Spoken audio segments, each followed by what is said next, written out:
Alhamdulillah nahmaduhu wa nasta'inuhu wa nastaghfiruhu wa nu'minu bihi wa natawakkalu alayhi wa na'udzu billahi min shururi anfusina wa min sayyiati a'malina may yahdihillahu fala mudilla lahu wa may yudlil fala hadiya lahu wa ashhadu an la ilaha illallah wahdahu la sharika lahu wa ashhadu anna muhammadan abduhu wa rasuluhu amma ba'd. எல்லாம் வல்ல அல்லாஹ் ஜல்ல ஷானஹு தஆலாவை புகழ்ந்து அவனது திருத்தூதர் ஸல்லல்லாஹு அலைஹி வஸல்லம் அவர்கள் மீது ஸலவாத்தும் ஸலாமும் கூறிய பின்னால், கண்ணியத்துக்குரிய சகோதர சகோதரிகளே, இந்த ஒளிவாங்கியினுடைய ஓசைக்கு காது கொடுக்கக்கூடிய சகோதரர்களே, உங்கள் அனைவருக்கும் என் சலாம். அஸ்ஸலாமு அலைக்கும் வரஹ்மத்துல்லாஹி வபரகாத்துஹு. அல்லாஹ்வுடைய பேரருளால் அவனது மார்க்கத்தை தெளிவாக அறிந்து கொள்வதற்காக நாம் இந்த இடத்தில் திரளாக ஒன்று கூடியிருக்கிறோம். இந்த நிகழ்ச்சியில் தடம் புரண்டவர்கள் யார் என்கிற தலைப்பில் உரையாற்றுமாறு நான் பணிக்கப்பட்டிருக்கிறேன். இந்த தலைப்பிலே வழிகட்டு சென்ற 72 கூட்டம் என்று சொல்வார்களே, இந்த கூட்டங்களை பற்றி நாங்கள் பேச வரவில்லை. இந்த தலைப்பில் ஏதாவது ஒரு சாராரை கேவலப்படுத்த வேண்டும் என்பதோ, குறைத்து மதிப்பிட வேண்டும் என்பதோ, விமர்சிக்க வேண்டும் என்பதோ எமது நோக்கமும் அல்ல. இந்த தலைப்பில் 2 நோக்கத்துக்காக நாம் இங்கு பேசுகிறோம். ஒன்று, தமிழ்நாட்டில் இயங்கக்கூடிய அஹ்லுல் குர்ஆன் வல் ஹதீஸ் என்கிற இந்த அமைப்பையும், இதே போன்று இலங்கையிலே இயங்கக்கூடிய ஜமாத் அன்சார் சுன்னத் முஹம்மதியா போன்ற அமைப்புகளும் தௌஹீதிலிருந்து தடம் புரண்டு விட்டது என்று ஒரு பிரச்சாரம் செய்யப்படுகிறது. அதை ஏற்கனவே எங்களோடு ஒன்றாக ஒட்டி உறவாடிய, சகோதரர்களாக வாழ்ந்த, நெருக்கமாக நேசமாக இருந்த பலரும் நம்பி இன்று எம்மோடு பகைத்து கொண்டிருக்கிறார்கள். பார்த்தால் சலாம் சொல்ல கூச்சப்படுகிறார்கள், பின்னால் நின்று தொழுவதற்கு கூட வெறுக்கிறார்கள். இந்த ஒரு நிலை ஏற்பட்டிருக்கிறது. எனவே தன்னிலை விளக்கம் ஒன்று அளிக்க வேண்டிய கட்டாயம் நமக்கு ஏற்பட்டிருக்கிறது. இது முதலாவது நோக்கம். எமது சகோதரர்களுக்கு தெளிவு ஏற்படுத்துவது, எமது நிலை என்ன, தடம் புரண்டுதான் இருக்கிறோமா என்ற ஒரு தன்னிலை விளக்கம் அளிக்க வேண்டிய தேவை இருக்கிறது. இரண்டாவது, எம்மை தடம் புரண்டவர்கள் என்று சொல்லக்கூடிய சகோதரர்கள், அவர்களும் குர்ஆன் ஹதீஸ் மீது நேசம் வைத்தவர்கள், அவர்களும் அதிலே பற்று கொண்டவர்கள், குர்ஆன் ஹதீஸினுடைய நடைமுறையை கொண்டு வருவதற்காக பல்வேறு சிரமங்களை சந்தித்தவர்கள், பாடுபட்டவர்கள். அவர்கள் புரிந்து கொண்டிருப்பது தவறு என்பதை அவர்களுக்கு உணர்த்தினால் இன்ஷா அல்லாஹ் அவர்கள் தெளிவு பெறுவார்கள் என்று நாங்கள் அவர்கள் மீது நல்லெண்ணம் வைக்கிறோம். அவர்கள் புரிய வேண்டும் என்பது எமது நோக்கம். எனவே மாற்று கருத்துள்ள சகோதரர்கள், குறிப்பாக எங்களை முஸ்லிக் என்று சொல்லக்கூடிய தௌஹீது பேசக்கூடிய சகோதரர்கள், நாம் பேசக்கூடிய பேச்சை நடுநிலையாக திறந்த மனதோடு கேட்க வேண்டும் என்று முதலில் நான் அன்பாக வேண்டிக் கொள்கிறேன். அவர்களுடைய இந்த விமர்சனம் சரியானதுதானா என்பதை அவர்களுக்கு புரிய வைக்க வேண்டும் என்பதும் இந்த உரையினுடைய அடுத்த நோக்கம். கண்ணியத்துக்குரிய சகோதரர்களே, இந்த நோக்கத்தின் அடிப்படையிலே இந்த உரையினமாக நடுநிலையாக திறந்த மனதோடு வெறுப்பு இல்லாமல் கேட்குமாறு கேட்டுக்கொள்கிறோம். ஏனென்றால் இது மார்க்கம் சம்பந்தப்பட்ட விஷயம். நீங்கள் யாரையாவது ஒருவரை நம்பி முழுமையாக அதை அவர்களுடைய கருத்துக்களை உள்வாங்கி முஸ்லிமான ஒருவனை முஸ்லிக் என்று சொல்லிவிட்டீர்கள் என்றால் நாளை மறுமையிலே இதற்காக கொடுக்கிற விலை சாதாரணமாக இருக்காது. இந்த உலகத்திலே ஒருவரை நம்பி வியாபாரத்தில் ஏமாந்து விட்டால் சின்ன நஷ்டம் ஏற்படும். உலகத்திலே ஒருவரை நம்பி நல்லவர் என்று நினைத்து தொடர்பு கொண்டால் சின்ன சின்ன ஏமாற்றங்களை சந்திக்கலாம். நல்லவன் என்று நினைத்து திருமணம் முடித்து விட்டால் வாழ்க்கையிலே சில இழப்புகளை சந்திக்கலாம். ஆனால் தவறாக மார்க்கம் போதிக்கிறவர்களை நம்பி தடம் புரண்டு சென்று விட்டால் மறுமையிலே பயங்கரமான இழப்பை நாங்கள் சந்திக்க வேண்டி வரும். சரி செய்யவே முடியாத ஒரு இழப்பை நாங்கள் சந்திக்க வேண்டி ஏற்படும். எனவே மார்க்கம் சம்பந்தப்பட்ட விஷயத்தில்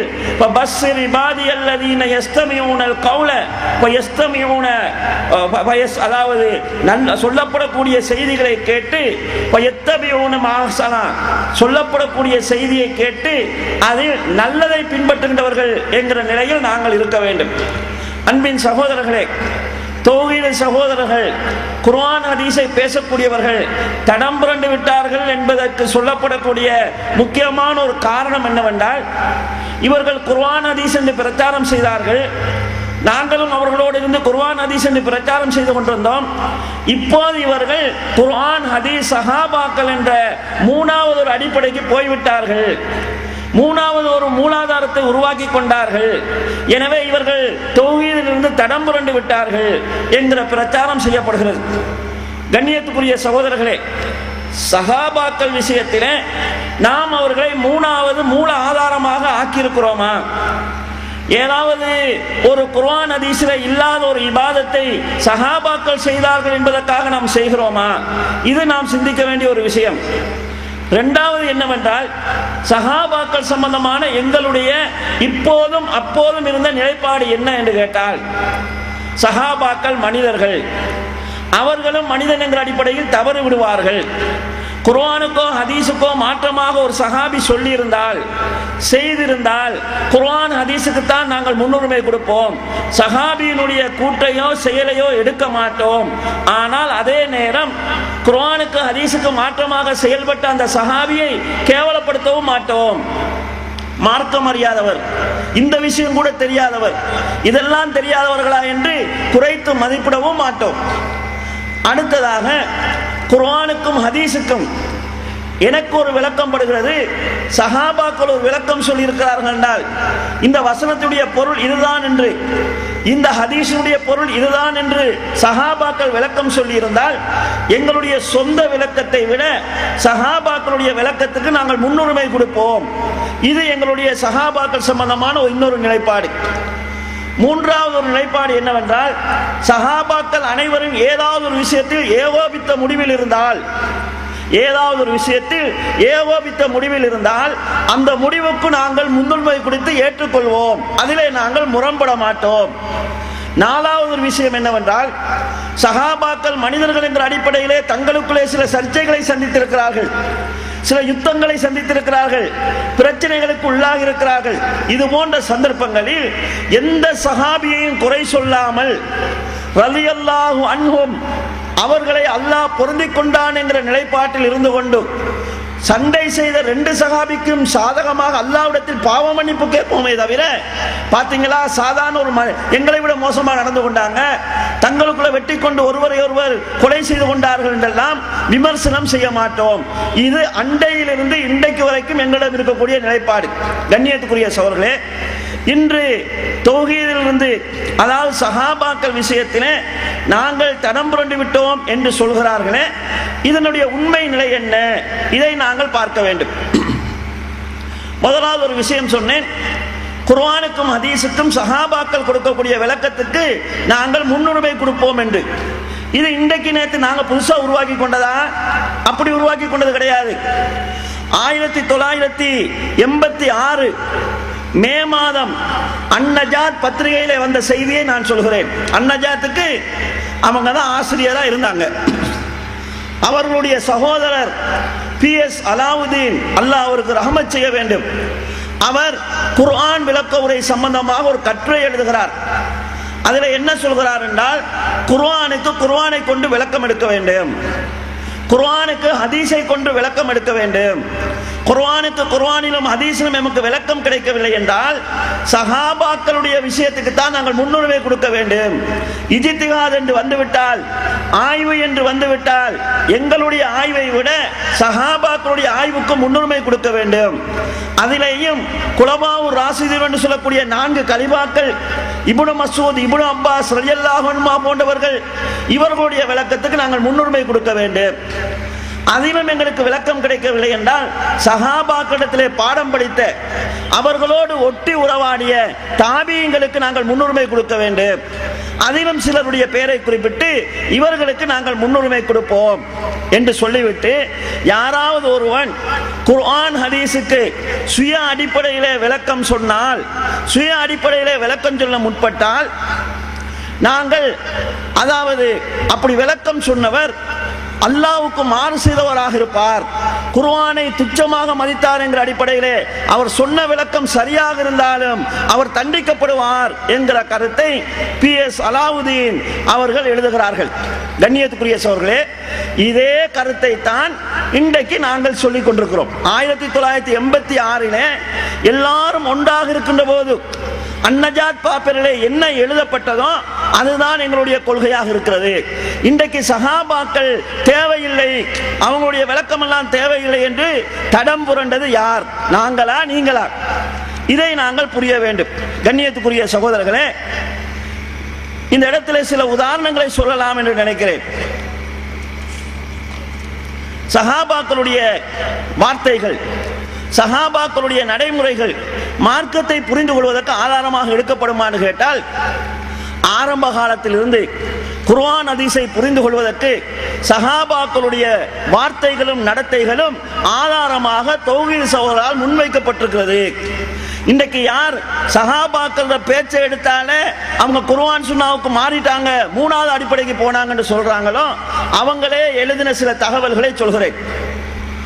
1990 மார்ச் மாதம் அல் ஜன்னத் 24-25 சொல்லப்படக்கூடிய செய்தி. ஒரு கேள்வி கேட்கப்படுகிறது. நீங்கள் நபி அவர்களுடைய பெயரை போட்டு ஸல்லல்லாஹு அலைஹி வஸல்லம் போடுறீங்களே, ஸலவாத்தை ரசூலுல்லாஹ் இப்படியா கற்று தந்தாங்க? ஸலவாத்தை நபி அவர்கள் எப்படி கற்றுக் கொடுத்தாங்க? ஸலாத் இப்ராஹிம் தான் கற்று தந்தாங்க. அல்லாஹும்ம ஸல்லி அலா முஹம்மதின் வ அலா ஆலி முஹம்மதின் கமா ஸல்லைத அலா இப்ராஹிம் வ அலா ஆலி இப்ராஹிம் இன்னக ஹமீதும் மஜீத். அல்லாஹும்ம பாரிக் அலா முஹம்மதின் வ அலா ஆலி முஹம்மத் கமா பாரக்த அலா இப்ராஹிம் வ அலா ஆலி இப்ராஹிம் இன்னக ஹமீதும் மஜீத். இதுதான் ஸலவாத். அப்ப நபி அவர்களுடைய பெயரை எழுதுற நேரம் ஸல்லல்லாஹு அலைஹி வஸல்லம் எழுதுறீங்களே, இப்படி ஒரு ஸலவாத்து நபி அவர்களால் கற்றுத்தரப்பட்டதான் கேள்வி. அதுக்கு எப்படி பதில் அளிக்கிறாங்க தெரியுமா?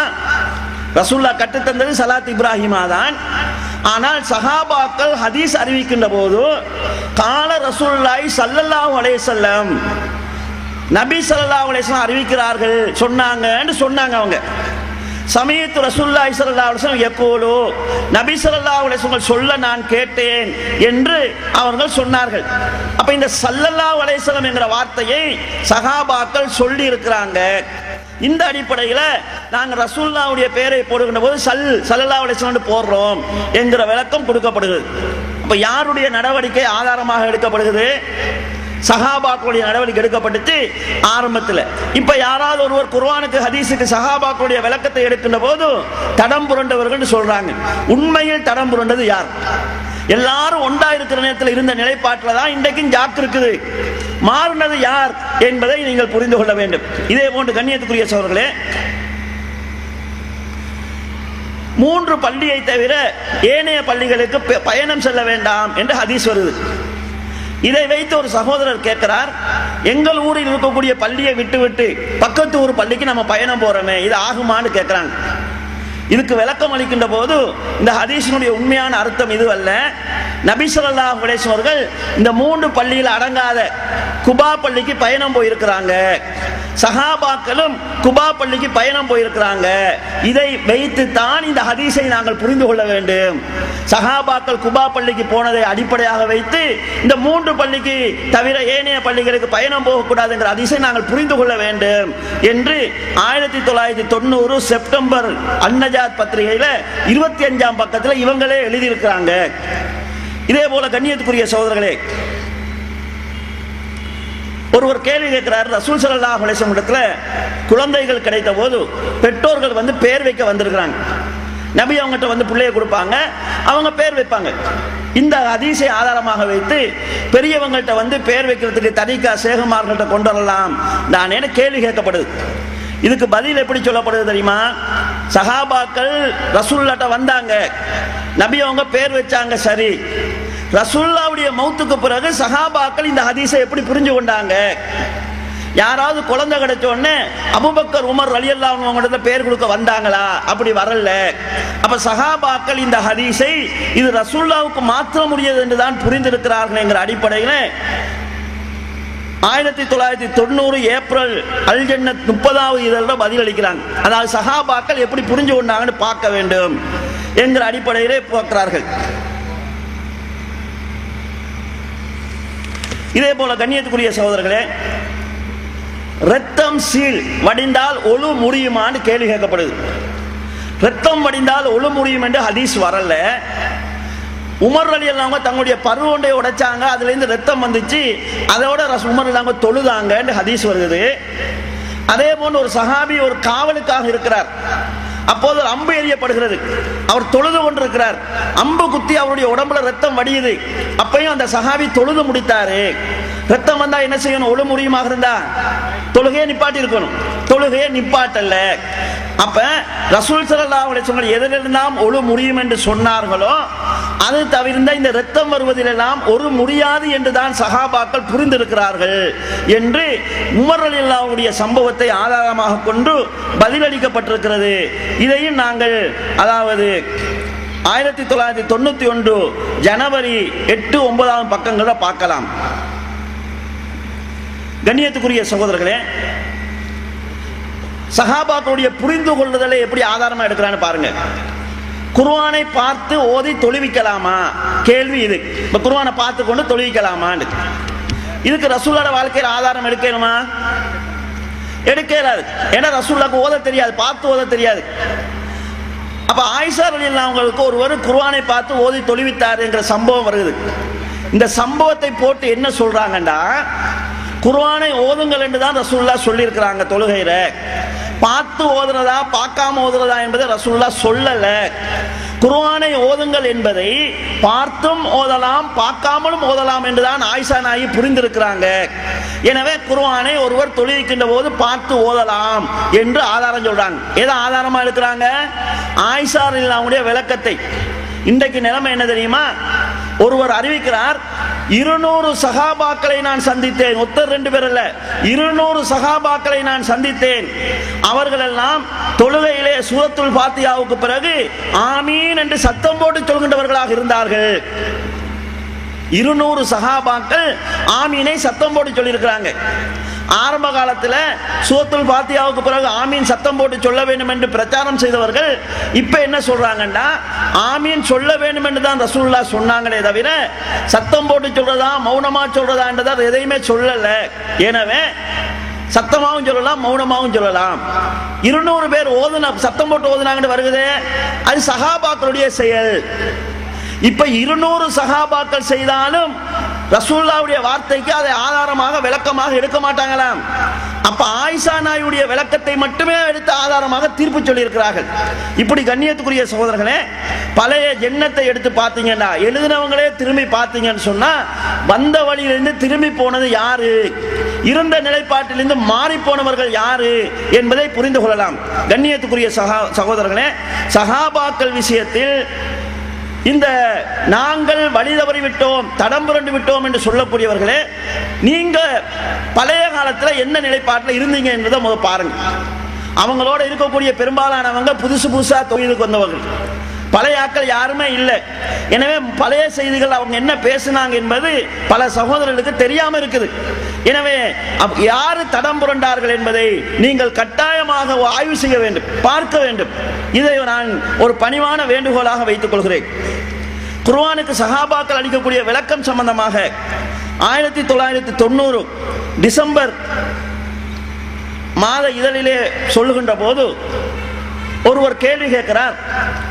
ஒரு விளக்கத்தை போட்டுவிட்டு தபரி என்று ஆதாரம் போட்டிருக்கிறீர்களே, தபரி என்பது ஒரு தப்சீர், குர்ஆன் விளக்க உரை, அது எப்படி ஆதாரமாகும் என்று கேட்கிறார். இதுக்கு எப்படி பதில் சொல்லப்படுது தெரியுமா? தபரி என்பது வெறுமனே ஒரு தப்சீர் கிடையாது. அதிலே குர்ஆனுக்கு ரசூலுல்லாஹ் சொன்ன விளக்கம் இருக்குது, குர்ஆனுக்கு சஹாபாக்கள் சொன்ன விளக்கம் இருக்குது. ஆதாரபூர்வமான சனதுடன் அறிவிப்பாளர் வரிசையுடன் இந்த விளக்கம் எமக்கு கிடைக்கும் என்றால் அதுவும் ஹதீஸ் தான் என்று எழுதப்படுகிறது. சஹாபாக்களுடைய விளக்கம் ஆதாரபூர்வமாக கிடைத்தால் அது ஹதீஸ் என்று எழுதப்பட்டிருக்கிறது. எழுதியவர் இன்றைக்கு சஹாபாக்களுடைய விளக்கத்தை ஏற்றுக்கொள்கிறவர்கள் தடம் புரண்டவர்கள் என்று சொல்கிறவர். இப்ப நிலைப்பாட்டை மாற்றிக்கொண்டவர்கள் யார் என்பதை நீங்களே புரிந்து கொள்ளுங்கள். நாங்க என்ன கேட்கிறோம் சொன்னா, உங்களோட நிலைப்பாடு மாறிச்சுன்னா பிரச்சனை இல்லை, ஆனா உண்மை சொல்லுங்க. நாங்க ஜாக்கி எல்லாம் ஒன்றா இருக்கின்ற போது சஹாபாக்களுடைய விளக்கத்தை குர்ஆன் சுன்னாவுக்கு முன்னுரிமை ஆக்க வேண்டும் என்று சொல்லிக் கொண்டிருந்தோம். அது பிழை என்று நாங்கள் கண்டோம், நாங்க மாறிட்டோம், ஜாக்கு இன்னும் பிழையான நிலைப்பாட்டில் இருக்குது அப்படி சொல்லுங்க, பிரச்சனை இல்லை, சொல்வதில் உண்மை இருக்க வேண்டும். ஆனா மக்களை எப்படி ஏமாத்துறீங்கன்னு சொன்னா, குர்ஆன் சுன்னா 25 வருஷமா நாங்க சொல்லிட்டு வரோம், ஜாக்கு குர்ஆன் சுன்னா சஹாபாக்கள் 3வது நிலைக்கு போய்விட்டது என்று தவறான பிரச்சாரம் செய்து மக்கள் ஏமாற்றப்படுகிறார்கள். எனவே கண்ணியத்துக்குரிய சகோதரர்களே, இது விஷயத்திலே ஒரு தெளிவான நிலைக்கு நீங்கள் வர வேண்டும் என்று நான் கேட்டுக்கொள்கிறேன். அடுத்ததாக சஹாபாக்களுக்கு இடையிலே நடந்த பிரச்சனைகள் சம்பந்தத்தில் விமர்சிப்பது. எப்படி விமர்சிக்கிறாங்க? அலி ரலியல்லாஹு அவர்களும் முஆவியா அவர்களும் சண்டை பிடித்துக் கொண்டாங்க, அதை விமர்சிக்கிறாங்க. எங்களை விட மோசமா நடந்து கொண்டாங்க, நாங்களாவது ஒருவர் அறிவால் எடுத்து வெட்டி கொண்டோமா, சின்ன தள்ளுமுள்ளு பண்ணிருப்போம், ஆனா அவங்க அறிவால் எடுத்துட்டு ஒருவரை வெட்டி காவிர்களாக செத்து போகலையாண்டெல்லாம் கேட்கிறாங்க. இந்த நிலைப்பாடு எப்ப இவர்கள்ட்ட வந்துச்சு? ஆரம்பத்திலிருந்தே இருந்துச்சா அல்லது புதிதாக வந்ததா? இது விஷயத்தில் தடம் புரண்டது யார்? கண்ணியத்துக்குரிய சகோதரர்களே, ஆரம்பத்தில் இருந்த நிலைப்பாடு என்ன தெரியுமா? ஒரு கேள்வி கேட்கப்படுகிறது. அதாவது மௌத்தா போனவரை விமர்சிக்கிறதுக்காக சொல்லல, கேள்வியை சொல்கிறேன். பழனி பாபா அவர்கள் முஆவியா ரலியல்லாஹு அவர்களை விமர்சிக்கிறார், இது சம்பந்தமா நீங்க என்ன சொல்றீங்க? எப்படி விடை எழுதுறாங்க தெரியுமா? ஷியாக்கள் தங்களுடைய கொள்கையை பிரச்சாரம் செய்கிறார்கள், பழனி பாபா வேறு எப்படி சொல்வார்? அதாவது அவர் ஷியான்னு சொல்றாங்க. எனது தோழர்களை திட்டாதீர்கள், அவர்கள் ஒரு கைப்பிடி அளவு செய்த தர்மம், நீங்கள் தர்மத்துக்கு நீங்கள் உகது மலை அளவு தங்கத்தை தர்மம் செய்தாலும் சமனாக மாட்டாது என்று ரசூல் ஸல்லல்லாஹு அலைஹி வஸல்லம் சொல்லி இருக்கிறார்கள். இந்த ஹதீஸுக்கு மாற்றமாக சஹாபாக்களை விமர்சனம் செய்யக்கூடிய இந்த அதாவது அரைவேக்காடுகளை அலட்சியம் பண்ணுங்கள் என்று எழுதுறார். இது எங்க வருகுதுன்னு சொன்னா 1990 ஜனவரி மாத அல் ஜன்னத் 16ஆம் பக்கத்தில் வருகிறது. பழனி பாபா முஆவியா அவர்களை குறை சொல்றாரு, அவர் அரைவேக்காடு, அவரை புறக்கணிங்க என்று சொல்றார். இப்ப யார் அரைவேக்காடு, யாரை புறக்கணிக்கணும்? அன்றைக்கு பழனி பாபா செஞ்ச அதே வேலையை தானே இன்றைக்கு நீங்க செய்றீங்க. அப்ப இந்த சஹாபாக்கள் விஷயத்துல தடம் புரண்டு சென்றது யார்? கண்ணியத்துக்குரிய சகோதரர்களே, ஆரம்ப காலத்தில் இருந்த நல்ல நிலை என்ன, இப்போது இருக்கக்கூடிய நல்ல நிலை என்ன என்பதை கொஞ்சம் சிந்தித்து பாருங்கள்.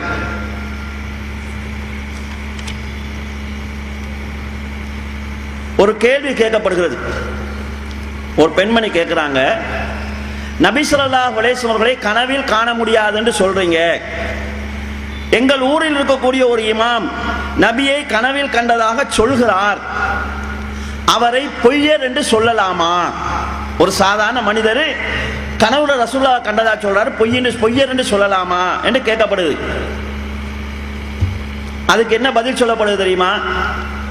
அவர் பொய்யர் என்றோ மெய்யர் என்றோ சொல்ல வேண்டிய அவசியம் கிடையாது, நபி அவர்களை கனவில் காண முடியாது என்பதை மட்டும் சொல்லுங்கள், மக்களுக்கு அதாவது பத்துவா கொடுக்க போகாதீங்க, தீர்ப்பு சொல்ல போகாதீங்க என்று சொல்றாங்க. ஒருவர் நபி அவர்களை கனவில் கண்டேன் என்று சொன்னால் காண முடியாது என்று பிரச்சாரம் செய்யுங்கள், கண்டேன் என்று சொல்கிறவரை பொய்யர் என்று சொல்லாதீர்கள் என்கிற அளவுக்கு பேணுதலான ஒரு பிரச்சார முறையை கையாண்டவர்கள் இன்றைக்கு சஹாபாக்களையே எப்படி சொல்கிறார்கள்? சஹாபாக்களை பற்றி பேசுகின்ற போது அன்சாரி சஹாபாக்களை பற்றி பேசுகிறார். ரசூலுல்லாஹ் மௌத்தாயிட்டாங்க, மௌத்து கன்ஃபார்ம் ஆன உடனே சஹாபாக்கெல்லாம் யோசிச்சாங்க, ஆஹா இடம் காலியாச்சுது, இந்த ஆட்சி பொறுப்பை இந்த வெளியிலிருந்து வந்தவன்ட்ட கொடுக்க கூடாது, அண்ணன் எப்ப சாவான் திண்ணை எப்ப காலியாகும்னு சொல்லுவாங்களே அத மாதிரி எப்படா இந்த பொறுப்பு நம்ம கையில வரும்ன்ற மாதிரி அன்சாரி சஹாபாக்கள் இருந்தார்கள் என்கிற கருத்தை சொல்கிறாரு. இப்படி ஒரு விமர்சனத்தை நீங்க 10 வருஷத்துக்கு முன்னால 20 வருஷத்துக்கு முன்னால செய்வீங்களா? செஞ்சா ஏத்துக்கொள்வீங்களா? சஹாபாக்கள் அன்சாரி சஹாபாக்கள் ரசூலுல்லாஹ் எப்ப மௌத்தாகுவாங்க நாங்க ஆட்சிக்கு வருவோம்னு நினைச்சவங்க சொல்லி சொன்னா அந்த ஆட்சிக்காக அவங்க எவ்வளவு பெரிய போராட்டம் நடத்திருப்பாங்க. அன்சாரிகள் யாராவது இஸ்லாமிய உம்மத்துல கலீஃபாவா இருந்திருக்கிறாங்களா? அபூபக்கர் அவங்க முஹாஜிர், உமர் இல்லாம மக்காவாசி, உஸ்மான் இல்லாம மக்காவாசி, அலி இல்லாம மக்காவாசி, முஆவியா இல்லாம மக்காவாசி, ஸைது மக்காவாசி, வந்த எல்லா தலைவர்களும் மக்காவாசிகள். அப்படியே ஆட்சியை தியாகம் செய்த சமுதாயமாக இருந்தவர்களை பற்றி ரசூலுல்லாஹ் எப்ப மௌத்தாகுவாங்க, நாம எப்ப ஆட்சிக்கு வரலாம்னு நினைச்சாங்க என்று ஒரு கற்பனையான செய்தியை சொல்லிட்டு இன்றைக்கு வரைக்கும் அதை வாபஸ் வாங்காம இருக்கிறீங்க. எவ்வளவு பெரிய திமிரு இருக்கணும். ஆரம்ப காலத்திலே அல்ஜன்னத்திலே எழுதுகின்ற போது கண்ணியத்துக்குரிய சகோதரர்களே, ஒரு செய்தி, ஒருவர் ஒரு கேள்வி கேட்கிறார். கேள்விக்கு பதில் சொல்கிற நேரத்தில் அனவி மதுகபு சார்ந்த ஒருவரை பற்றி சொல்கின்ற போது அவர் மதுகபு வெறி பிடித்தவர் என்கிற ஒரு கருத்து சொல்லப்பட்டு விடுகிறது. மதுகபு வெறி பிடித்தவர்ங்கிற கருத்து சொல்லப்பட்டு விடுகிறது. இதுக்கு மாற்று கருத்து தெரிந்து ஒருவர் கேட்கிறாரு, ஏன் இப்படி மதுகபு வெறி பிடிச்சவன்னு எழுதுறீங்க, நீங்க செய்தியை சொல்லலாம் தானேன்னு கேட்டபோது அடுத்த இதழிலே எழுதுறாங்க, இந்த வார்த்தை பயன்படுத்தியிருக்க கூடாது, இதற்கு பிறகு தகவலை மட்டும் சொல்கிறோம், இதுதான் சட்டம் என்று சட்டத்தை மட்டும் சொல்கிறோம், ஆட்களுக்கு நாங்கள் தீர்ப்பு சொல்ல மாட்டோம், இது போன்ற தவறுகள் இனிமேல் நகலாமல் பார்த்துக் கொள்கிறோம் என்கிற கருத்தை சொல்கிறார்கள். அதாவது மதுகபு வெறி பிடித்தவர் என்று சொன்னதை கூட சுட்டி காட்டிய போது இதற்கு பிறகு நாங்கள் அப்படி செய்ய மாட்டோம் என்று சொல்கிறார். 1991 ஜூன் மாதம் 60-61 பக்கம் அல்ஜன்னத்தில். இப்ப எத்தனையோ அறிஞர்களினால் சஹாபாக்களை பற்றி, அன்சாரிகளை பற்றி சொன்ன இந்த வார்த்தை தவறு என்று சுட்டி காட்டப்பட்ட பிறகும் இன்றைக்கு வரைக்கும் நான் சொன்னது தவறுதான் என்று சொல்லவில்லை. அம்ர் இப்னு ஆஸ் ரலியல்லாஹு அவர்களை கிரிமினல் என்று சொல்லிவிட்டு இன்றைக்கு வரைக்கும் அதற்கு நான் மன்னிப்பு கோருகிறேன், நான் பாவித்த வார்த்தை தவறுதான் என்று சொல்லவில்லை. அன்சாரிகளை பற்றி சொல்கின்ற போது இந்த முஹாஜிர்களுக்கு போனா போகட்டும் சோத்தை கொடுத்தோம், போனா போகட்டும் இருக்கத்தை இடத்தை கொடுத்தோம், ஆனா ஆட்சியும் பிடிக்க போறாங்க விடக்கூடாது என்று சொன்னீங்களே, போனா போகட்டும் தான் அவங்க சோறு கொடுத்தாங்களா? அன்சாரிகளை பற்றி அல்லாஹ் குர்ஆன்ல என்ன சொல்கிறான், வயூசிரூன அலா அன்ஃபுஸிஹிம் வலவ் கான பிஹிம் ஹஸாஸா, தங்களுக்கே தேவை இருந்தாலும் மக்காவாசிகளுக்கு முன்னுரிமை கொடுப்பார்கள் என்று அல்லாஹ் சொன்னானே. தான் பட்டினி இருந்து, தன் மனைவி பட்டினி இருந்து, தன் பிள்ளைகளை பட்டினி போட்டுவிட்டு வெளியிலிருந்து வந்தவர்கள் சோறு கொடுத்த சஹாபாக்கள் அவர்கள், சொத்துல பங்கு கொடுக்க முன் வந்தவர்கள் அவர்கள், மனைவியை தலாக்கு சொல்லி திருமணம் முடித்து கொடுக்க முன் வந்தவர்கள், அவங்கள போய் போனா போகட்டுன்னு சோறு கொடுத்தோம், போனா போகட்டுன்னு இருக்க இடம் கொடுத்தோம் சொன்னீங்களே, இது குர்ஆனுக்கு முரணான வார்த்தை தானே? குர்ஆனுக்கு முரணாக ரசூலுல்லாஹ் சொன்னா தூக்கி வீசணும்னு சொல்றீங்களே, நீங்க சொன்ன வார்த்தையை தூக்கி வீசுங்கன்னு ஏன் மக்களுக்கு சொல்லல? ரசூலுல்லாஹ்வுடைய வார்த்தையை விட உங்க வார்த்தை மேலா போச்சுதான். இவருடைய கொள்கையை பின்பற்றக்கூடிய சகோதரர்களே, ஹதீஸ் குர்ஆனுக்கு முரண்பட்டா தூக்கி வீசணும்னு சொல்றீங்க, போனா போகட்டும்னு சோறு கொடுத்தோம், போனா போகட்டும்டா இருக்க இடம் கொடுத்தோம் என்கிற வாசகம் நேரா குர்ஆனுக்கு முரணானது. அன்சாரிகள் அப்படி கொடுக்கல என்று குர்ஆன் சொல்லுது. உங்க தலைவருடைய வார்த்தை குர்ஆனுக்கு முரணானது, ஏன் நீங்க தூக்கி வீச முன் வரவில்லை? ரசூலுல்லாஹ்வுடைய விட உயர்ந்த அந்தஸ்து கொண்டு போய்த்தீங்களா? அந்த நிலையில தான் நீங்க வச்சு பார்க்கறீங்களா? எனவே நடுநிலையாக சிந்தியுங்கள். நீங்க தவறான ஒரு வழியின் பக்கம் அழைத்து செல்லப்படுறீங்க, சந்தேகமே இல்லாமல் தவறான வழியில் அழைத்து செல்லப்படுகிறீர்கள். கண்ணியத்துக்குரிய சகோதரர்களே, சஹாபாக்களை பற்றி எப்படியெல்லாம் விமர்சனம் செய்யப்படுகிறது. சஹாபாக்களுக்கு மார்க்க அறிவு இல்லையாம், ஒளி செய்வது சிலருக்கு தெரியாது, தலாக்கு தெரியாது, முழுக்கு தெரியாது, தமத்து ஹஜ்ஜி தெரியாதுன்னு சொல்லி சஹாபாக்களுக்கு அது தெரியாது இது தெரியாது என்று அதை எடுத்து விமர்சனம் செய்கிறார்கள். கண்ணியத்துக்குரிய சகோதரர்களே, சஹாபாக்கள் என்று நாங்கள் சொல்கிறது தனித்தனி மனிதர்கள் கிடையாது, டோட்டல் சஹாபாக்கள். மனிதனுங்கிற அடிப்படையில் எல்லா சஹாபியும் எல்லாத்தையும் தெரிந்திருக்க மாட்டார்கள். ஆனால் ஒரு உண்மையை நாங்கள் புரிந்து கொள்ள வேண்டும், எல்லா சஹாபிக்கும் தெரியாத ஒரு மார்க்க செய்தியும் கிடையாது. நான் ஒரு சஹாபிக்கு ஒரு விஷயம் தெரியாதுன்னு சொல்றதா இருந்தா இன்னொரு சஹாபிட்ட இருந்து கேட்டுத்தான் இவருக்கு தெரியாதுன்னு சொல்லணும். அப்படி இல்லாம ஒரு சஹாபிக்கும் தெரியாத ஒரு மார்க்க ஹதீஸ் உங்களுக்கு காட்ட முடியுமா? அவங்ககிட்ட இருந்தா நாங்க மார்க்கத்தை எடுத்தோம். என்ன சொல்கிறார்கள் என்று சொன்னால், சஹாபாக்களுக்கு விஞ்ஞானம் தெரியாதாம். பிரோனுடைய உடம்பை அல்லாஹ் பாதுகாத்ததா சொல்கிறான், இது சஹாபாக்களுக்கு தெரியாது. 2 கடல்களுக்கு மத்தியிலே திரை இருப்பதாக அல்லாஹ் சொல்கிறான், இது சஹாபாக்களுக்கு தெரியாது. விண்வெளி பயணத்தை பத்தி அல்லாஹ் குர்ஆன்ல சொல்கிறான், இது சஹாபாக்களுக்கு தெரியாது. இந்த விஷயத்துக்காக சஹாபாக்களை ஆதாரமாக எடுக்கணும், அவங்கள விளக்கத்தை முன்னுரிமை கொடுக்கணும் யார் சொன்னது? இதெல்லாம் விஞ்ஞானத்தோடு சம்பந்தப்பட்டது. சனுரீஹிம் என்று அல்லாஹ் சொல்கிறான், விஞ்ஞான விஷயங்களை போக போகத்தான் நாங்கள் காட்டுவோம் என்று அல்லாஹ் சொல்கிறான். போக போக காட்டப்படும் என்று அல்லாஹ் சொல்கிறான். இந்த விஷயம் உங்களுக்கு தெரிந்ததனால சஹாபாக்களை விட நீங்கள் குர்ஆனை அறிந்தவர் என்று சொல்வதாக இருந்தால், இந்த விண்வெளி பயணத்தை பத்தி நீங்க தெரிஞ்சு கொண்டதுனால சஹாபாக்களை விட நீங்க ஹதீஸை தெரிந்தவர் என்று சொல்கிறதாக இருந்தால், உங்களை விட இந்த விஞ்ஞானத்தை கண்டுபிடிச்சானே அந்த காபிர் தான் குர்ஆனை புரிஞ்சு கொண்டான்னு சொல்ல வேண்டும். எவனோ ஒரு காபிர் கண்டுபிடிச்சதுக்கு பிறகு அவன் சொன்ன விஷயம் குர்ஆன்ல இருக்குன்னு சொல்லிட்டு சஹாபாக்களுக்கு மார்க்கம் தெரியாதான். கண்ணியத்துக்குரிய சகோதரர்களே, எவ்வளவு ஆபத்தான வாதம் என்று பாருங்கள். நன்றா சிந்திச்சு பாருங்க. இந்த விஷயம் எல்லாம் ரசூலுல்லாஹ்க்கு தெரியுமா?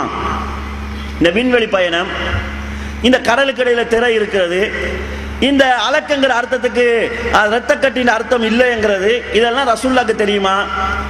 கேட்டா ரெண்டுல ஒரு பதில் சொல்லணும். தெரியும்னு சொல்லணும், அது தெரியான்னு சொல்லணும். சரி, ரசூலுல்லாஹ்க்கு தெரியும்னு வச்சுக்கொள்ளுங்க. எப்படி தெரியும்? சுயமா அவங்களே அறிஞ்சிக்குவாங்களான்னு கேட்டா அப்படி அறிய முடியாது. ஏன்னா ரசூல் ஸல்லல்லாஹு அலைஹி வஸல்லம் மறைவான அறிவு இல்லை. அப்ப எப்படி தெரியணும்? வஹி மூலமா தான் தெரியணும். அல்லாஹ் வஹி மூலமா சொல்லி கொடுத்திருந்தா ரசூலுல்லாஹ் என்ன செஞ்சிருப்பாங்க? சஹாபாக்களுக்கு சொல்லி கொடுத்திருப்பாங்க. யா அய்யுஹர் ரசூல் பல்லிக் மா உன்சில இலைக்கும் மிர் ரப்பிக். நபியே, அல்லாஹ்விடமிருந்து உங்களுக்கு என்ன சொல்லப்பட்டதோ அதை மக்களுக்கு சொல்லிவிடுங்கள் என்று அல்லாஹ் சொல்கிறான். நபி அவர்கள் மௌத்தாகுவதற்கு முன்னாலேயே இறக்கப்பட்ட எல்லாம் நான் சொல்லிவிட்டேன் என்று கேட்டு அந்த சஹாபாக்களையும் அல்லாஹ்வையும் சாட்சியாக வைத்து விட்டார்கள். அப்ப இந்த விஷயம் ரசூலுல்லாஹ்க்கு தெரியுமா தெரியாதான்னு கேட்டா தெரியாது. இதான நிலை. இப்ப நாங்க கேட்கிறோம், இந்த அலக்குக்கு சஹாபாக்களுக்கு அர்த்தம் தெரியாது என்பதனால், கடலில் திரை இருப்பது என்ற விஷயம் சஹாபாக்களுக்கு தெரியாது என்பதனால், சஹாபாக்களை விட நீங்கள் குர்ஆன் சுன்னாவை அறிந்தவர் என்றால், இதே விஷயங்கள் தெரியாத ரசூலுல்லாஹ்வை விட நீங்கள் குர்ஆன் சுன்னாவை அறிந்தவர் என்று தானே சொல்கிறீர்கள். அதுதான் அவருடைய உண்மையான நிலைப்பாடு. அந்த கேசட்டை நீங்க பார்த்தீங்கன்னு சொன்னா பேசுகின்ற போது வந்து திடீர்னு சிலிப்பாகுவார். ரசூல் ஸல்லல்லாஹு அலைஹி வஸல்லம் சொன்ன சில விஷயங்களை அவர்களை விட நாங்கள் கொள்வோம் என்று சொல்லிட்டு திடீர்னு சஹாபாக்களுக்கு அதாவது சிலிப்பாகி போவதை நீங்க பார்க்கலாம். கண்ணியத்துக்குரிய சகோதரர்களே, குர்ஆன் சுன்னாவை சஹாபாக்களை விட ரசூலுல்லாஹ்வை விட அறிந்தவர்கள் நாங்கள் எங்கள் ஒரு மனநிலையை உருவாக்கி கொண்டு வருகிறார்கள். இது வழிகேட்டின் உச்சமாக இருக்கிறது. இந்த அலக்கங்கிற விஷயத்துக்கு மாற்று கருத்து தெரிந்து கொண்டதினால் மார்க்க சட்டங்களை எந்த மாற்றமும் மாறப்போவது கிடையாது. மேலதிக விளக்கங்கள் தான். எனவே கண்ணியத்துக்குரிய சகோதரர்களே, சஹாபாக்கள் விஷயத்தில் கொள்கையிலிருந்து தடம் புரண்டவர்கள் அவர்கள் தான். ஆரம்பத்தில் 86 நஜாத் காலத்தில் நாங்கள் எப்படி இருந்தோமோ அதே நிலைப்பாட்டில் இன்றைக்கு வரைக்கும் இருக்கிறோம். நிலைப்பாடு மாறியது உங்களிடத்தில் தான். இது நாங்கள் சொல்ல வேண்டிய அவசியம் கிடையாது. நீங்களே எழுதிய எழுத்துக்களில் தெளிவா இருக்குது. நான் ஒரு கட்டு ஜன்னத்தை தான் எடுத்தேன், 90க்குள்ள வந்த ஜன்னத்தை தான் எடுத்தேன். பழைய ஜன்னத்தை எடுத்தீங்கன்னு சொன்னா இது போன்று நூற்றுக்கணக்கான உதாரணங்களை சொல்ல முடியும். சஹாபாக்களுடைய விளக்கத்தையும் அவங்களுடைய செயலையும் ஆதாரமாக கொண்டு அளிக்கப்பட்ட பதில்கள், கேள்வி பதில்கள், குறுக்கு விசாரணைகள். எனவே கண்ணியத்துக்குரிய சகோதரர்களே, மக்களுடைய மடமையையும் மக்களுடைய ஞாபக சக்தியின்மையையும், தங்களோடு இப்போது பழையவர்கள் இல்லை, புதிய இளம்பட்டம் தான் வந்திருக்குது, அவங்களுக்கு வரலாறு தெரியாது என்பதையும் சாட்டாக வைத்து ஒரு உண்மை மூடி மறைக்கப்படுகிறது. நீங்க கொள்கையை சொல்றதாக இருந்தா தெளிவா சொல்லுங்க. ஆரம்பத்தில் இப்படித்தான் நாங்க சொல்லிட்டு இருந்தோம், இப்ப நாங்க மாத்தி சொல்கிறோம், இப்ப எங்களுடைய நிலைப்பாடு இது என்று சொல்லுங்க. ஏற்கலாம், ஏற்காம போகலாம். ஆனா பொய்யை சொல்லி 25 வருஷமா நாங்க தௌஹீத் சொல்லிட்டு வரோம், அவங்க தான் மாறிட்டாங்க என்று சொல்கிறீர்களே, இது அப்பட்டமான பொய் என்கிறதை தெளிவாக புரிந்து கொள்ளுங்கள். கண்ணியத்துக்குரிய சகோதரர்களே, அடுத்தது இன்னொரு செய்தி இருக்கிறது. இப்போது புதுசாக ஆதாரபூர்வமான பல ஹதீஸ்களை குர்ஆனுக்கு முரண்படுகிறது என்று சொல்லி மறுத்து வருகிறார்கள். இந்த நிலைப்பாட்டிலாவது இவர்கள் ஆரம்பத்தில் இருந்து இருந்தார்களா என்று கேட்டால், ஆரம்பத்திலிருந்து அவர்கள் இந்த நிலைப்பாட்டில் இருக்கவில்லை. நாங்க ஆரம்பத்தில் என்ன நிலைப்பாட்டில் இருந்தோமோ அதுலதான் இன்றைக்கு வரைக்கும் இருக்கிறோம். அப்ப தடம் புரண்டவங்களை நமக்கு எப்படி சொல்ல முடியும் என்று சிந்தித்து பாருங்க. இதை நீங்கள் தெளிவாக புரிந்து கொள்ள வேண்டும் என்றால், அல் ஜன்னத்திலே ஒரு கட்டுரை வருகிறது, காதியானிகளின் கல்லறை பயணம் என்பது அந்த கட்டுரை. காதியானிகளுக்கும் இவர்களுக்கும் இடையிலே ஒரு விவாத ஒப்பந்தம் நடக்கிறது. அந்த விவாத ஒப்பந்தத்திலே பல கடித பரிமாற்றங்கள். காதியானிகள் இவர்களோடு விவாதம் செய்கின்ற போது அவர்கள் என்ன சொல்கிறார்கள் என்றால், குர்ஆன் ஹதீஸை வைத்துத்தான் நாங்கள் பேச வேண்டும், ஆனால் குர்ஆன் ஹதீஸுக்கு குர்ஆனுக்கு மாற்றமாக ஆதாரபூர்வமான ஹதீஸ்கள் இருந்தால் அதை ஆதாரமாக வைக்கக்கூடாது, ஏற்றுக்கொள்ள முடியாது என்று யார் சொல்றாங்க? காதியானிகள் சொல்றாங்க. அதற்கு குர்ஆனுக்கு முரண்படக்கூடிய சஹீஹான ஹதீஸ்களை மறுக்க வேண்டும் என்று சொல்லக்கூடியவங்க எப்படி பதில் எழுதுறாங்கன்னா, ஆதாரபூர்வமான ஹதீஸ்கள் குர்ஆனுக்கு முரண்படாது என்பதுதான் எங்களுடைய நிலைப்பாடு. எனவே குர்ஆனுக்கு முரணாக எந்த ஹதீஸும் கிடையாது. சுமார் 50 ஹதீஸ்கள் குர்ஆனுக்கு முரண் போல தென்படும், ஆனா முரண் இல்லை. நீங்க முரண் என்று சொன்னால் முரண்பாடு இல்லை என்று நிரூபிப்பது எமது பொறுப்பு என்று எழுதுறாங்க. திரும்பவும் அவங்க இதே வாதத்தை முன்வைக்கின்ற போது நாங்க முதலாவது காதியானிசத்தை பத்தி பேசாம ஆதாரபூர்வமான ஹதீஸ்கள் குர்ஆனுக்கு முரண்படுமா இல்லையான்னு முதலாவது பேசி அதை விவாதிப்போம். அந்த விவாதத்துக்கு பிறகு அடுத்தடுத்த தலைப்புகளை நாங்கள் பேசலாம் என்று எழுதுறாங்க. ஆதாரபூர்வ ஹதீஸ்கள் குர்ஆனுக்கு முரண்படாது என்று அன்றைக்கு எழுதியவங்க இப்ப முரண்படுன்னு சொல்றாங்க. அப்ப நிலைப்பாட்டை மாற்றியது யாரு? நம்ம அன்றைக்கு இருந்த அதே நிலைப்பாட்டில் தான் இருக்கிறோம். நிலைப்பாட்டை மாற்றியவர்கள் அவர்கள் தான். கண்ணியத்துக்குரிய சோழர்களே, குர்ஆனுக்கு முரண்படுவதாக கூறி ஆதாரபூர்வமான ஹதீஸ்களை மறுக்கக்கூடிய போக்கு இருக்கிறதே, இது கடந்த காலத்திலே மூத்தசிலாக்களிடம் இருந்தது, கவாரிஜிகளிடம் இருந்தது, ஜஹமியாக்களிடம் இருந்தது, கதரியாக்களிடத்தில் இருந்தது. சரியான இஸ்லாமிய வழியில் செல்லக்கூடிய அறிஞர்களிடம் இந்த வழிமுறை இருக்கவில்லை. இது வழிகேடர்களுடைய வழிமுறையாக இருந்தது. பல அறிஞர்களும் இந்த வழிமுறைக்கு மாற்றமாகவும் எதிராகவும் பேசியிருக்கிறார்கள், எழுதியிருக்கிறார்கள். அன்பின் சகோதரர்களே, இந்த ஹதீஸ்களை மறுக்கிற விஷயத்திலாவது இவர்கள் நியாயமான, நடுநிலையான, உண்மையான நிலைப்பாட்டை எடுத்தார்களா என்று கேட்டால் அப்படியும் நான் கேட்கல. கண்ணியத்துக்குரிய சகோதரர்களே, ஹதீஸ்களை மறுக்கின்ற போது மக்கள் அதை ஏற்றுக்கொள்ளக்கூடாது என்பதற்காக அந்த ஹதீஸ்களை பற்றி தப்பான பல மனநிலையை உருவாக்கக்கூடியவாறு கூட்டல் குறைத்தல்களை செய்துதான் மக்களை இந்த நிலைக்கு கொண்டு வந்திருக்கிறார்கள். இன்றைக்கு செய்தி வாசிப்பார்கள் டிவியிலே. நான் ஒரு கட்சி என்றால் என் கட்சியினுடைய நிலைப்பாட்டுக்கு சாதகமாக மக்கள் விளங்கக்கூடிய மாதிரி நான் செய்தியை சொல்வேன். ஆளுங்கட்சி செய்திகளை மட்டும் பெருசாக சொல்லும், எதிர்கட்சி ஆளுங்கட்சியை தாழ்த்துற மாதிரியான செய்திகள் சொல்லும். இது அந்த தவறான ஊடகம் நடத்துகின்றவற்றை இருக்குது. தெரிவிப்பது நாங்கள், தீர்மானிப்பது நீங்கள் என்று பொய்க்கு சொல்லுவாங்க. நீங்கள் எப்படி தீர்மானிக்க வேண்டுமோ அதுக்கேற்ற மாதிரி அவர்கள் செய்தி சொல்வார்கள். இப்படித்தான் இவர்கள் ஹதீஸ் விஷயத்தில் நடந்து கொள்கிறார்கள். பிரபலமாக மறுக்கிறதுக்கு முன்வைக்கப்படக்கூடிய ஒரு ஹதீஸை உதாரணத்துக்கு இங்கு சொல்கிறேன். கண்ணியத்துக்குரிய சகோதரர்களே, ஒரு ஹதீஸ் சாலிம் ரலியல்லாஹு அன்ஹு என்று சொல்லக்கூடிய ஒரு சஹாபி. அந்த ஹதீஸ் சம்பந்தமாக சுருக்கமாக முதலாவது சொல்கிறேன், இவங்க சொன்னது என்ன என்று பிறகு சொல்கிறேன். சாலிம் என்கிற இந்த சிறுவரை அபூ ஹுதைபா என்கிற சஹாபி எடுத்து சொந்த பிள்ளையாக வளர்க்கிறார், வளர்ப்பு மகனாக வளர்க்கிறார். அன்றைக்கு அப்படி ஒரு நடைமுறை இருந்தது. பிறகு குர்ஆனிலே இந்த வளர்ப்பு மகன் என்கிற சட்டம் மாற்றப்படுகிறது. அவங்க உங்க வளர்ப்பு பிள்ளை கிடையாது, அவங்கள நீங்க மகன் என்று சொல்ல முடியாது என்ற சட்டம் வருகிறது. இந்த சட்டம் வந்ததுக்கு பிறகு சாலிம் ரலியல்லாஹு வளர்த்த அவங்களுடைய தாயார் சஹ்லா ரலியல்லாஹு அவர்கள் ரசூலுல்லாஹ்விடத்தில் வந்து, சாலிம் வளர்ந்து விட்டார், நாங்கள் ஒரே வீட்டில் தான் இருக்கிறோம், அவர் அடிக்கடி எங்களுடைய வீட்டுக்குள் வருகின்ற போது நான் குறைவான ஆடையோடு இருக்கிறேன், இதனால் அபூ ஹுதைபா ரலியல்லாஹு முகத்திலே மாற்றம் தெரிகிறது, நான் என்ன செய்ய என்று கேட்டார்கள். அதற்கு ரசூல் ஸல்லல்லாஹு அலைஹி வஸல்லம் அவர்கள், நீ அவருக்கு பால் கொடு, அதன் மூலமாக அவர் உனக்கு பிள்ளையாக ஆகிவிடுவார் என்று சொன்னார்கள். இந்த ஹதீஸிலே நாங்கள் பார்க்க வேண்டிய அம்சங்களை பாருங்கள். சஹீஹுல் புகாரியிலே வருகிறது, இன்னா குன்னா நரா சாலிமன் வலதா. சஹீஹ் புகாரியுடைய 5888வது ஹதீஸ் 5088. இன்னா குன்னா நரா சாலிமன் வலதா, சாலிமை நாம் எமது பிள்ளையாக கருதி வளர்க்கிறோம். யார் வளர்க்கிறோம்? நானும் என் கணவரும் என்று சொல்றாங்க. இப்னு ஹிப்பானிலே வரக்கூடிய அறிவிப்பிலே வலைசலனா இல்லா பைத்துன் வாஹிதோன், ஒரே வீடு தான் எங்களுக்கு இருக்குது, ஒரு வீட்டில் தான் வசித்து வருகிறோம் என்று சொல்றாங்க.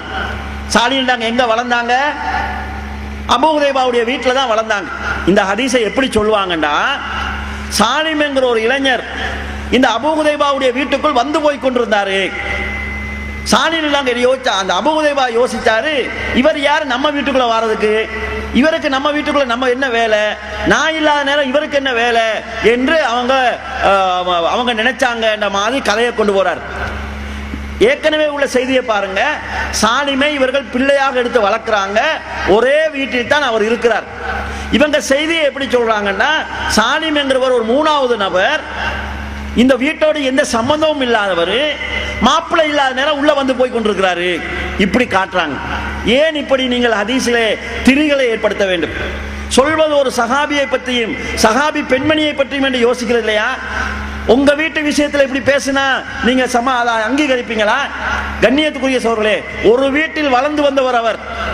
அடுத்து இந்த ஹதீஸ்ல இன்னொரு சிக்கலை உண்டு பண்ணுவார்கள். சாலிம் என்கிறவருக்கு அவங்க மார்பில் வாய் வைத்து பால் குடித்தாங்கன்னு இந்த ஹதீஸ் சொல்லுது கொண்டு வாங்க.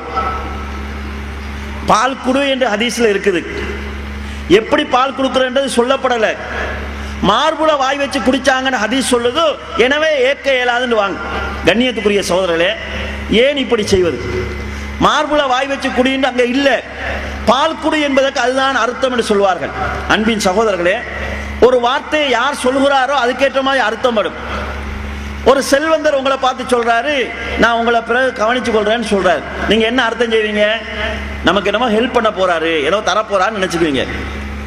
இதையே ஒரு ரவுடி சொல்றான், உன்னை நான் பிறகு கவனிச்சுக்கிறேன், என்ன நினைப்பீங்க? கையை காலை உடைக்க போறான்னு நினைச்சுக்குவீங்க. சொன்ன ஆள் வேறங்கிறதுனால அர்த்தம் மாறுது. ரசூல்லா பால் கொடுக்க சொல்றாங்க, அவங்க ஒரு வயது வந்தவருக்கு மார்புல வாய் வச்சு தான் குடிக்க சொல்லுவாங்க, நீங்க ஏன் கற்பனை பண்றீங்க? பிரச்சனை ஹதீஸ்ல இல்ல, உங்களோட மூளையில இருக்குது. எதை பார்த்தாலும் ஆபாசமாகவும் அசிங்கமாகவும் பார்த்து பார்த்து பழக்கப்பட்டதுனால இந்த மாதிரியான ஒரு மனநிலை ஏற்பட்டிருக்கிறது. கண்ணியத்துக்குரிய சகோதரர்களே, அந்த ஹதீஸ்ல அப்படி ஒரு வாசகம் சொல்லப்படல, பால் குடு என்று இருக்கிறது. இதை இப்படி புரிஞ்சு கொண்டா என்ன ஆகுன்னு பாருங்க. உதாரணமா மூசா அலைஹிஸ்ஸலாம் கிடைக்கிறாங்க, அவங்க அம்மா பயப்படுறாங்க, ஃபிரௌன் வந்து நம்ம மூசா நபியை கொன்றுவாங்க, பிள்ளையை கொன்றுவான்னு பயப்படுறாங்க. அல்லாஹ் சொல்கிறான், நீ இந்த பிள்ளைக்கு பால் கொடு, இந்த பிள்ளைய மூசா ஃபிரௌன் கொன்றுவான்னு நீங்க பயந்தீங்கன்னு சொன்னா அவரை நீங்கள் அல்கீஹி ஃபில் யம், தண்ணீரை தூக்கி போட்டுருங்க, அந்த குழந்தையை மீண்டும் உங்கள்கிட்ட தருவது எங்களுடைய பொறுப்பு, அவர் வளர்ந்து ஒரு நபியாக வருவார் என்று வஹி மூலமாக சொல்லப்படுகிறது. மூசா அலைஹிஸ்ஸலாத்துடைய தாயாருக்கு அல்லாஹ் சொன்னது என்ன? தண்ணீரை தூக்கி புள்ளைய போடுன்னு அல்லாஹ் சொல்கிறான். புள்ளைய நான் திருப்பி தருவேன்னு சொல்கிறான். அந்த புள்ள மௌத்தாகாது, வளர்ந்து ஒரு நபியா வரும்னு சொல்கிறான். இப்ப மூசா அலைஹிஸ்ஸலாத்துடைய தாயார் என்ன செஞ்சிருக்கலாம்? தூக்கி அப்படியே தண்ணியில போட்டிருக்கலாமா? புள்ளைய ஒரு கல்லை தூக்கி தண்ணியில போடுனா தூக்கி போட்டுருவோம். நம்ம புள்ளைய தூக்கி தண்ணியில போடுன்னு சொன்னா கேட்கிறவன் விளங்கிக்கணும் புள்ளைய எப்படி தண்ணியில போடுறேங்கிறது.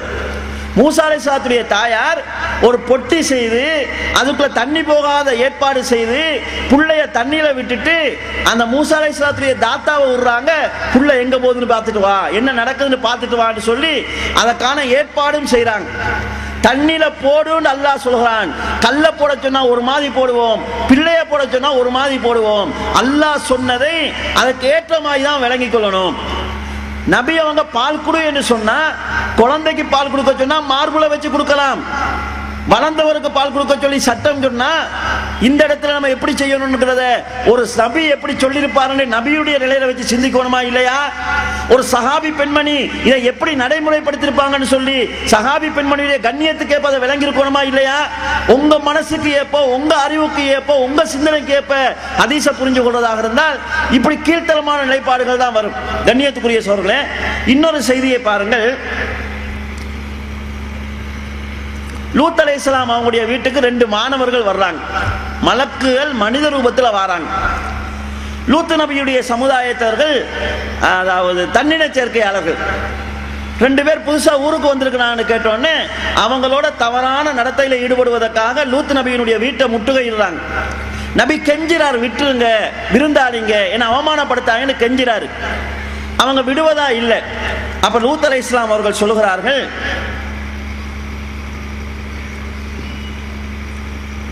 ஹாவுலாயி பனாத்தி உன்ன ஹத்துஹருலக்கும், இதோ என்னுடைய பெண் மக்கள் இருக்கிறாங்க, அவங்க உங்களுக்கு நல்லவங்க, அவங்க உங்களுக்கு சுத்தமானவங்க என்று சொல்றாங்க.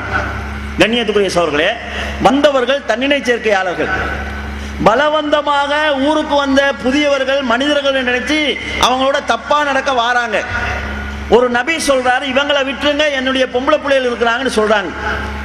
இப்ப ஒருவன் சொல்றான், லூத் அலைஹிஸ்ஸலாம் அவர்கள் தன்னிலை சேர்க்கையாளர்களுக்கு தற்காலிகமா தன்னுடைய மகள்மாரை பயன்படுத்திக்க சொன்னார்னு சொன்னா நம்ம ஏத்துக்குவோமா? சொன்னா லூத் நபி திருமணம் தான் செய்ய சொன்னார்னு சொல்லுவோம். திருமணம் பற்றிய வசனம் இதுல வரல. வராவிட்டாலும் ஒரு நபியினுடைய வார்த்தையை, நபிக்குரிய அந்தஸ்தை கொடுத்து நம்ம அப்படித்தான் புரிஞ்சு கொள்வோம். அப்ப இவங்க சிந்திக்கிற மாதிரி சிந்தித்தா குர்ஆனுக்கும் ஹதீஸுக்கும் தவறான அர்த்தங்கள் செய்ய வேண்டி வரும். கண்ணியத்துக்குரிய சகோதரர்களே, இந்த ஹதீஸ் சாலிம் ரலியல்லாஹு அன்ஹு அவர்களுக்கு ஒரு சலுகையாக, ஒரு தனிப்பட்ட சட்டமாக சொல்லப்பட்டது. இதை சொன்னோன்னே என்ன கேட்பாங்கண்டா, ஆரம்ப காலத்தில் இவங்ககிட்ட இருந்த அந்த நாகரிகமான பேச்செல்லாம் இல்லாம போச்சுது. என்ன கேட்பாங்கண்டா, உன் பொண்டாட்டிகிட்ட அண்ணிய வந்து பால் கொடுக்க நீ விடுவியா?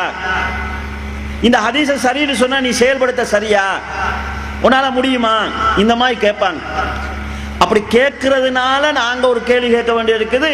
இது முறையான கேள்வி இல்லை, அதனால கேட்க வேண்டியிருக்குது. கண்ணியத்துக்குரிய சகோதரர்களே, இந்த கருத்தை சொல்லக்கூடிய சகோதரர்கள், ஒரு ஆணுடைய அவுரத்து எது என்று சொல்கின்ற போது, சாதாரணமா முந்தி காலத்துல இந்த வயல் வேலை செய்யறவங்க போடுவாங்களே,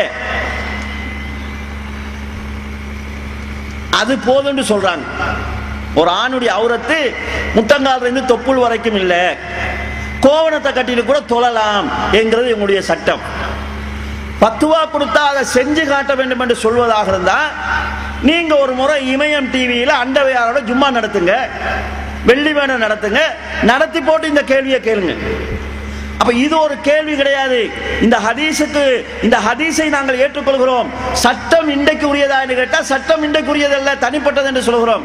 எனவே கண்ணியத்துக்குரிய சகோதரர்களே, இப்படி தவறான சில வாதங்களை வைத்து ஹதீஸ்களை தப்பும் தவறுமாக மக்களுக்கு புரிய வைத்து குர்ஆனுக்கு இந்த ஹதீஸ் முரண்படுகிறது, எனவே இந்த ஹதீஸ்களை நிராகரிக்க வேண்டும் என்று பல ஹதீஸ்களை மறுத்துட்டு வந்தாங்க. இப்ப குர்ஆனுக்கு முரண்பட்டா நிராகரிப்போண்டு வந்து, நடைமுறைக்கு முரண்பட்டா நிராகரிப்போண்டு வந்து, மனசுக்கு பிடிக்காட்டி நிராகரிக்கிற நிலைக்கு வந்திருக்கிறாங்க. விஞ்ஞானத்துக்கு ஒத்து வராட்டி நிராகரிக்கிற நிலைக்கு வந்திருக்கிறாங்க. அண்மையிலே நீங்கள் விவாதம் பார்த்திருக்கலாம். அந்த விவாதத்தில் ஒரு ஹதீஸ் மறுக்கப்படுகிறது. இது சம்பந்தமா பேசுற நேரத்தில் அஜ்வா ஈச்சப்பழம் விஷத்துக்கும் சூனியத்துக்கும் மருந்தா இருக்கும். யாராவது ஒருவர் அதிகாலையிலே வெறும் வயிற்றோடு 7 அஜ்வா ஈச்சப்பழங்களை சாப்பிட்டால் அன்று மாலை வரைக்கும் அவருக்கு விஷமோ சூனியமோ பாதிக்காது என்கிற ஹதீஸை எடுத்துக்கொண்டு இந்த ஹதீஸை மறுக்கிறாங்க. எந்த குர்ஆன் வசனத்துக்கு முரண்டி இந்த ஹதீஸை மறுக்கிறீங்கன்னு கேட்டா, இது நடைமுறைக்கு முரணா இருக்குது. இந்த ஹதீஸை நீங்க ஏற்றுக்கொள்வதாக இருந்தால் ஒரு கையில அஜ்வா ஈச்சப்பழத்தை வச்சுக்கோங்க, மற்ற கையில விஷத்தை வச்சுக்கோங்க, வச்சுக்கொண்டு ஈச்சப்பழத்தை சாப்பிட்டு விஷத்தை குடிச்சு உசுரோடு இருந்து காட்டுங்க, நாங்க ஹதீஸை ஏத்துக்கிறோன்றாங்க. ஹதீஸை சஹீ லைவ் பார்க்கறதுக்கு இதான நடைமுறை? கண்ணியத்துக்குரிய சகோதரர்களே, எங்கேயாவது இப்படி ஒரு மருத்துவம் நீங்க கேள்விப்பட்டிருக்கிறீங்களா? நீங்க போய் ஒரு டாக்டர்கிட்ட சக்கரை வியாதிக்கு மருந்து எடுக்கிறீங்க. அவன் ரத்தமெல்லாம் செக் பண்ணி பார்த்துட்டு ஒரு நாளைக்கு 3 நேரம் இந்த மருந்தை குடிங்க என்றெல்லாம் சொல்றான். சொல்லிட்டு சொல்றான், இந்த சக்கரை சாப்பாடெல்லாம் அதிகமா சாப்பிடாதீங்கன்றாங்க. நீங்க என்ன சொல்றீங்கடா, இந்த விளையாட்டுலாம் நம்மகிட்ட சரி வராது. நான் இந்த கையில மருந்தை வச்சுக்குவேன், இந்த கையில சர்க்கரையை வச்சுக்குவேன், இதை சாப்பிட்டு மருந்து குடிப்பேன், இதை சாப்பிட்டு மருந்து குடிப்பேன், அப்படி குணமாகிற மருந்தா இருந்தா தான் நான் ஏத்துக்குவேன்னு சொன்னா, இந்த உலகத்துல எங்கேயாவது இப்படி ஒரு மருத்துவம் இருக்குதா? இது பைத்தியக்காரத்தனமா தெரியலையா? இதைத்தான் இவங்க ஹதீஸை மறுக்கிறதுக்கு வாதமா வச்சுட்டு இருக்கிறாங்க. பாமர மக்களும் கேட்டோடனே ஆகா பெரிய அறிவு ஞானம் உள்ளவர்களுடைய வாதங்கள் என்று சொல்லி அப்படியே நம்பி அதையே அவங்களும் பேசிட்டு வராங்க. கண்ணியத்துக்குரிய சகோதரர்களே, இது ஒரு நியாயமான பார்வை கிடையாது. சரி, நீங்க இப்படி சொல்றீங்க. ஒரு மாற்று மதத்தை சேர்ந்த ஒருவர் வந்து உங்கள்கிட்ட கேட்கிறாரு, அல்லாஹ் நான்னா தானே எதுவும் நடக்கும், அல்லாஹ் நாடாட்டி எதுவுமே நடக்காது தானே, நான் பாம்பை கொண்டு வரேன், நீ உன முகத்திட்ட கொண்டு வைப்பேன், நீ சும்மா இருக்கணும், அல்லாஹ் நான்னா கொத்தும் நான் அடி கொத்தாது, எனவே நீ எந்த ஆக்ஷன் எடுக்க வேண்டியதில்லை, நான் உன்னை சிங்க கூட்டுக்குள்ள போட்டு அடைப்பேன், நீ சும்மா இருக்கணும், அல்லாஹ் நான்னா அது தின்னு நாடாட்டி அது தின்னாது, நீ கலாக்கத்துல நம்புறா இப்படி செஞ்சு பாருன்னு கேட்டா நம்ம என்ன சொல்லுவோம்? இது பைத்தியக்காரத்தனமா தெரியாதா? இவங்க என்ன சொல்றாங்கன்னா, ஈச்சப்பழத்தை தின்னுட்டு விஷத்தை குடிச்சு காட்டட்டுமா? விஷத்தை எந்த முஸ்லிமாவது குடிப்பானா? குடிக்கிற சம்பந்தமா அந்த ஹதீஸ் சொல்லுதா? விஷத்தினால் பாதிப்பு வரான்னு சொன்னா குடிக்கிறது அதுக்கு மறந்தா? தற்செயலாக விஷம் தீண்டி விட்டால் பாதிப்பு வராதுங்கிறத அந்த ஹதீஸ் சொல்லுது. ஹதீஸ் இப்படி சொல்லுதுன்னு சொல்றதுக்காக விஷத்தை நான் குடிப்பேன் என்கிறது பைத்தியக்காரத்தன ஹதீஸ. விஷம் குடிக்கிறதுங்கிறது மார்க்கத்தில் ஹராமானது. அப்ப இப்படி எல்லாம் வச்சு மக்கள் ஏதோ வாதம் நினைச்சிட்டு இருக்கிறாங்க. கண்ணியத்துக்குரிய சகோதரர்களே, தெளிவான வழிகேட்டின் பக்கம் மக்கள் அழைச்சி செல்றாங்க, சந்தேகமே கிடையாது. 1-2 ஹதீஸ்கள் கிடையாது, ஏராளமான ஹதீஸ்கள் தவறான அர்த்தங்களின் அடிப்படையிலே விமர்சிக்கப்படுகிறது. இவங்க எப்படி அது தமிழ்ல சொல்லுவாங்க பழமொழியா, ஈர பேனாக்கி பேனை பெருமாளாக்குறன்னு சொல்லி ஹதீஸ வாசகத்தை எடுத்துக்குவாங்க, போற அதை கொஞ்சம் டெவலப் பண்ணுவாங்க, பிறகு தங்களுக்கு ஏற்ற மாதிரி ஒரு இடத்துக்கு வருவாங்க, அந்த இடத்துல வச்சு தான் ஹதீஸை மறுப்பாங்க. ஒரு செய்தி வருகிறது, ஆயிஷா நாயகி சொல்றாங்க, குர்ஆனிலே ஆரம்பத்தில் 10 முறை பால் கொடுத்தால் தான் தாய் பிள்ளை உறவு ஏற்படும் என்று ஹதீஸ் வசனம் இருந்தது. பிறகு அல்லாஹ் தஆலா அந்த வசனத்தை 5 முறை பால் கொடுத்தால் தான் தாய் பிள்ளை உறவு ஏற்படும் என்று மாற்றினான். நபி அவர்கள் மௌத்தாகிற வரைக்கும் அந்த வசனம் குர்ஆனில் ஓதப்பட்டு வந்தது என்று அல்லாஹ் ஆயிஷா நாயகி சொல்றாங்க. இவங்க எடுத்து என்ன செய்வாங்கடா, குர்ஆனில் ஓதப்பட்டு வந்தது என்று ஆயிஷா நாயகி சொல்கிறார்கள்.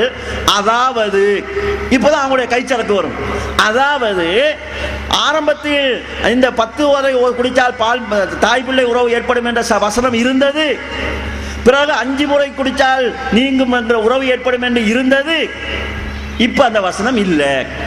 அப்ப ரசூலுல்லாஹ் மௌத்துக்கு பிறகு குர்ஆனில் சில வசனங்கள் நீக்கப்பட்டது என்கிற செய்தியை இது சொல்லுது. எனவே இதை ஏற்றுக்கொள்ள இயலாது. ஏற்றுக்கொண்டா குர்ஆன்ல கூட்டல் குறைத்தல் ஏற்பட்டதுங்கிற நிலை வரும் என்று சொல்லுவாங்க. கண்ணியத்துக்குரிய சகோதரர்களே, குர்ஆன்ல ஒரு வசனம் இருந்தது இப்ப இல்லைங்கிற செய்தி 1400 வருஷத்துக்கு நீங்க சொல்லித்தான் சமுதாயத்துக்கு தெரியணுமா? 1400 வருஷமா இந்த வசனத்தை, இந்த ஹதீஸ மக்கள் எல்லாம் தவறா நம்பிட்டு வந்தாங்களா?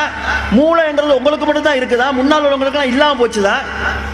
அவங்களுக்கெல்லாம் இது முரணா தெரியாம உங்களுக்கு மட்டும் முரணா தெரியுதுண்டா? பிரச்சனை அங்க இல்ல, சொன்ன விஷயத்திலையும் இல்ல, புரிஞ்சு கொள்ற உங்களோட மூளையில தான் இருக்குது பிரச்சனை. ஆயிஷா நாயகி என்ன சொல்றாங்கன்னு சொன்னா, ரசூலுல்லாஹ் மௌத்தாகும் வரை அந்த வசனம் ஓதப்பட்டதுங்கிறாங்க. குர்ஆனை பொறுத்தளவிலே அல்லாஹ்வே சில வசனங்களை நீக்கி இருக்கிறான். அது சம்பந்தமா குர்ஆனில் ஏராளமான வசனங்கள் ஆதாரமாக வருகிறது. அல்லாஹ் நீக்குவான். சனுக்குரியுக பலா தன்சா இல்லா மாஷா அல்லாஹ், நாங்கள் ஓதுகிற வசனங்களை நீ மறக்க மாட்டாய் அல்லாஹ் நாடியதை தவிர. அல்லாஹ் நாடினால் சில வசனங்களை ரசூலுல்லாஹ்வுக்கு மறக்கடிக்க செய்வான். குர்ஆனுடைய சில வசனங்களை அல்லாஹ் நீக்குவான். அல்லாஹ்வால் ஒரு வசனம் நீக்கப்படுகிறது. நீக்கப்பட்ட விஷயம் சஹாபாக்கள் கொஞ்சம் பேருக்கு தெரியும், கொஞ்சம் பேருக்கு தெரியாது. வெளியூரில் இருக்கிறவங்களுக்கு தான் தெரியாது. இன்றைக்கு மாதிரி உடனே டிவியில் அறிவிக்க முடியாது. தெரியாதவர்கள், நீக்கப்பட்டு விட்டது என்கிற விஷயம் தெரியாதவர்கள் ரசூலுல்லாஹ்வுடைய மௌத்துக்கு பிறகு அதை குர்ஆன் என்று ஓதிக்கொண்டிருந்தாங்க. தெரிஞ்சதுக்கு பிறகு விட்டுட்டாங்க. ரசூலுல்லாஹ் உயிரோடு இருக்கின்ற போது குர்ஆன் இருந்தால் நீக்கப்பட்டு விட்டது.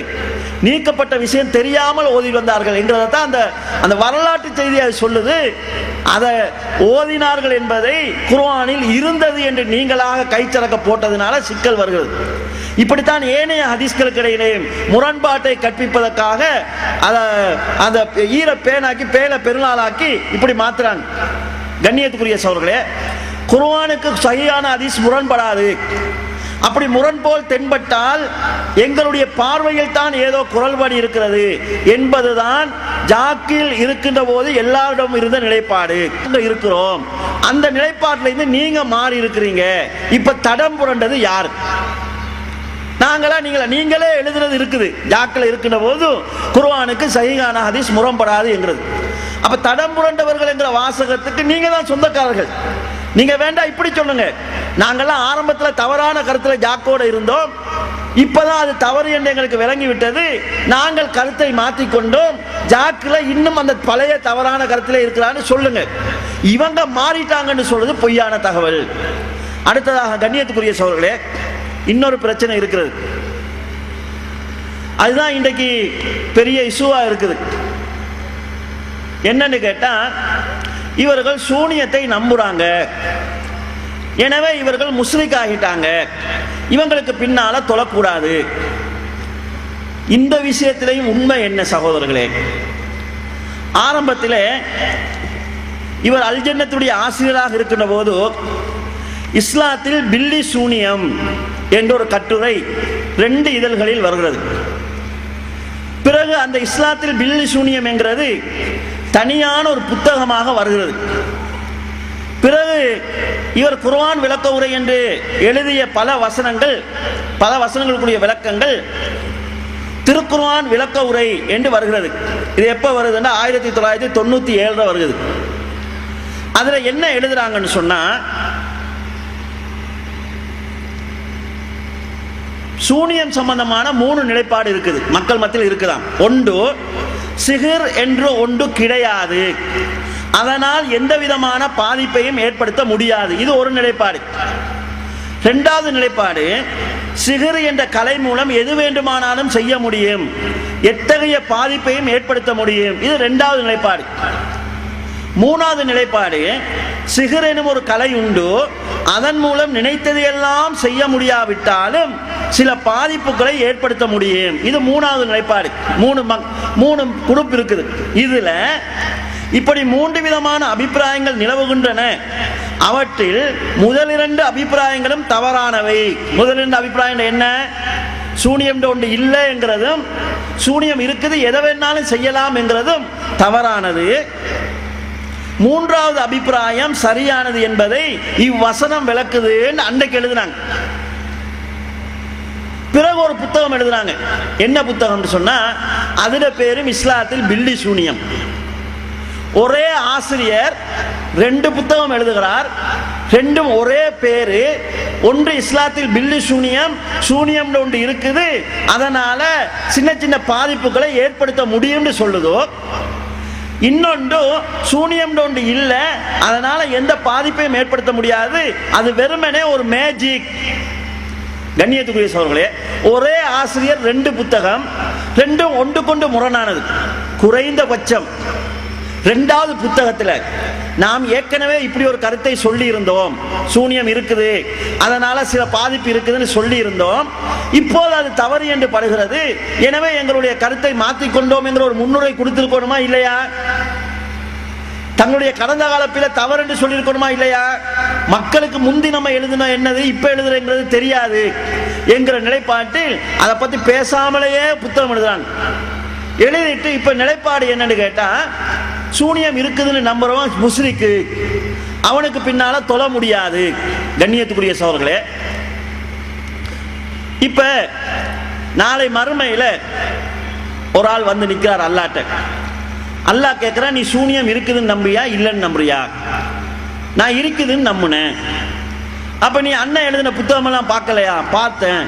அண்ணன் எழுதின புத்தகத்தை பார்த்ததுக்கு பிறகு நீ சூனியம் இருக்குன்னா நம்புனாய், அப்ப நீ முஸ்லிக்கு, நீ நரகத்துக்கு போ என்று சொல்றான்னு வச்சுக்கோங்க. அப்ப அவர் சொல்ல, யா அல்லாஹ், நான் பார்த்தது 1997 வந்த புத்தகம், யா அல்லாஹ், அதுல இருக்குதுன்னா எழுதினார். அப்படியா? இருக்குதுன்னு எழுதினது நம்பினியா?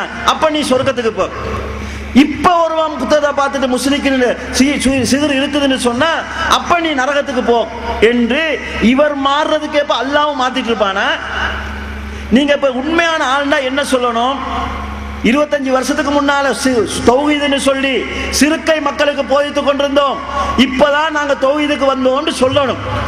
ஆனா இப்ப வரிக்கு வரி என்ன சொல்றாங்கன்னு சொன்னா, 25 வருடங்களாக தூய்மையான குர்ஆனை ஹதீஸை நாங்கள் போதித்து வருகிறோம் என்று தொடர்ந்து சொல்லிட்டு வாரீங்களே, அப்ப நீங்க 1997 சிறுக்கத்தானே மக்களுக்கு போயிடுச்சுங்க. அந்த உண்மையாவது நீங்க ஒப்புக்கொள்ளத்தானே வேணும். 1997 சிறுக்கை மக்களுக்கு போதித்தோம், தௌஹீத் என்று போதித்தோம்.